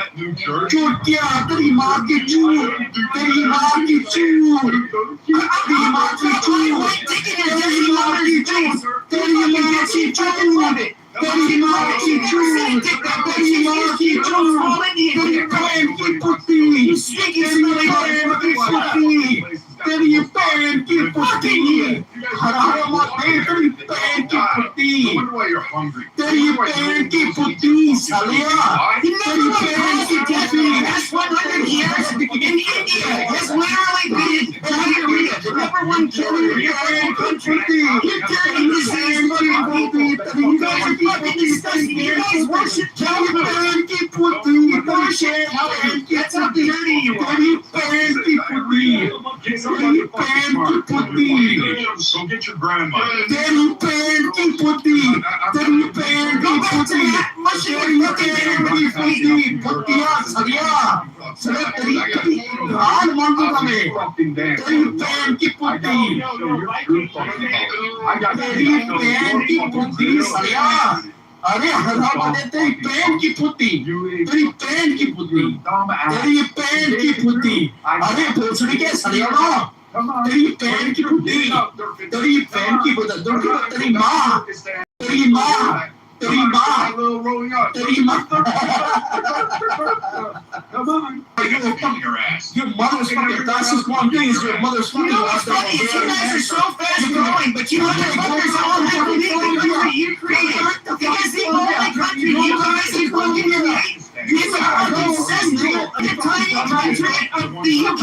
Great Britain was colonizing all of you. Britain colonized all of you guys and turned into wearing shitheads in the America. The guys smell like shit. Probably when you wear fucking diapers on your head. The co-founders fucking UPS fucking Indian. Yeah, they fucking fuck you dumb. Shut the fuck up. Take the one. You guys are worthless. The co-founder of Clubhouse is Indian. I don't give a fuck. Then why doesn't he live in India? Because he can't do shit out of this app, then you fucking dumbass. You smelly dirty piece of shit. Go back to fucking Colombia, you fucking Pepe. You look like a fucking petite yourself, you fucking dumbass. Too bad I'm not. But I mean, at least I can be proud. But you're a fucking dumbass. You know what's really cool? You know what? Even if I was from Colombia, you can kind of, you can actually be a cool person from Colombia. But I want to ask you a question. When does anybody look at a guy who's Indian and think that motherfucker's cool? Or think that guy gets bigger? No, they look at this awkward, smelly, stupid motherfucker. That's all they think. I'll give you a donation because you're poor. I'll give you something. India's a lot poorer than fucking Colombia. What the fuck are you talking about?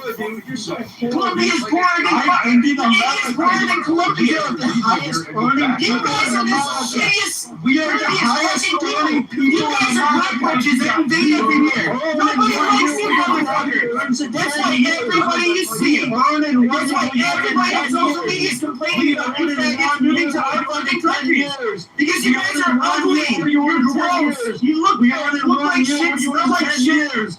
We earned in 1 year. Guys suck. You earned in 1 year what you earned in 10 years. How the fuck? Dude, no, you don't. You own a 7-Eleven, dipshit. And you don't even own it. Look You're at the working fucking at one stats. person. Look You're at the a fucking fucking stats. half an Indian. Look You're at a the half fucking a dot. stats. You fucking. You're a half a dot, though, Look man. at the stats. I know you're fucking You're a dumbass half high a school dot. dropout. You're a You half a fucking dot. faggot. And you Listen, know what? bro, I'm the Indian, richest person in this shit. One of his parents were playing in the inkwell.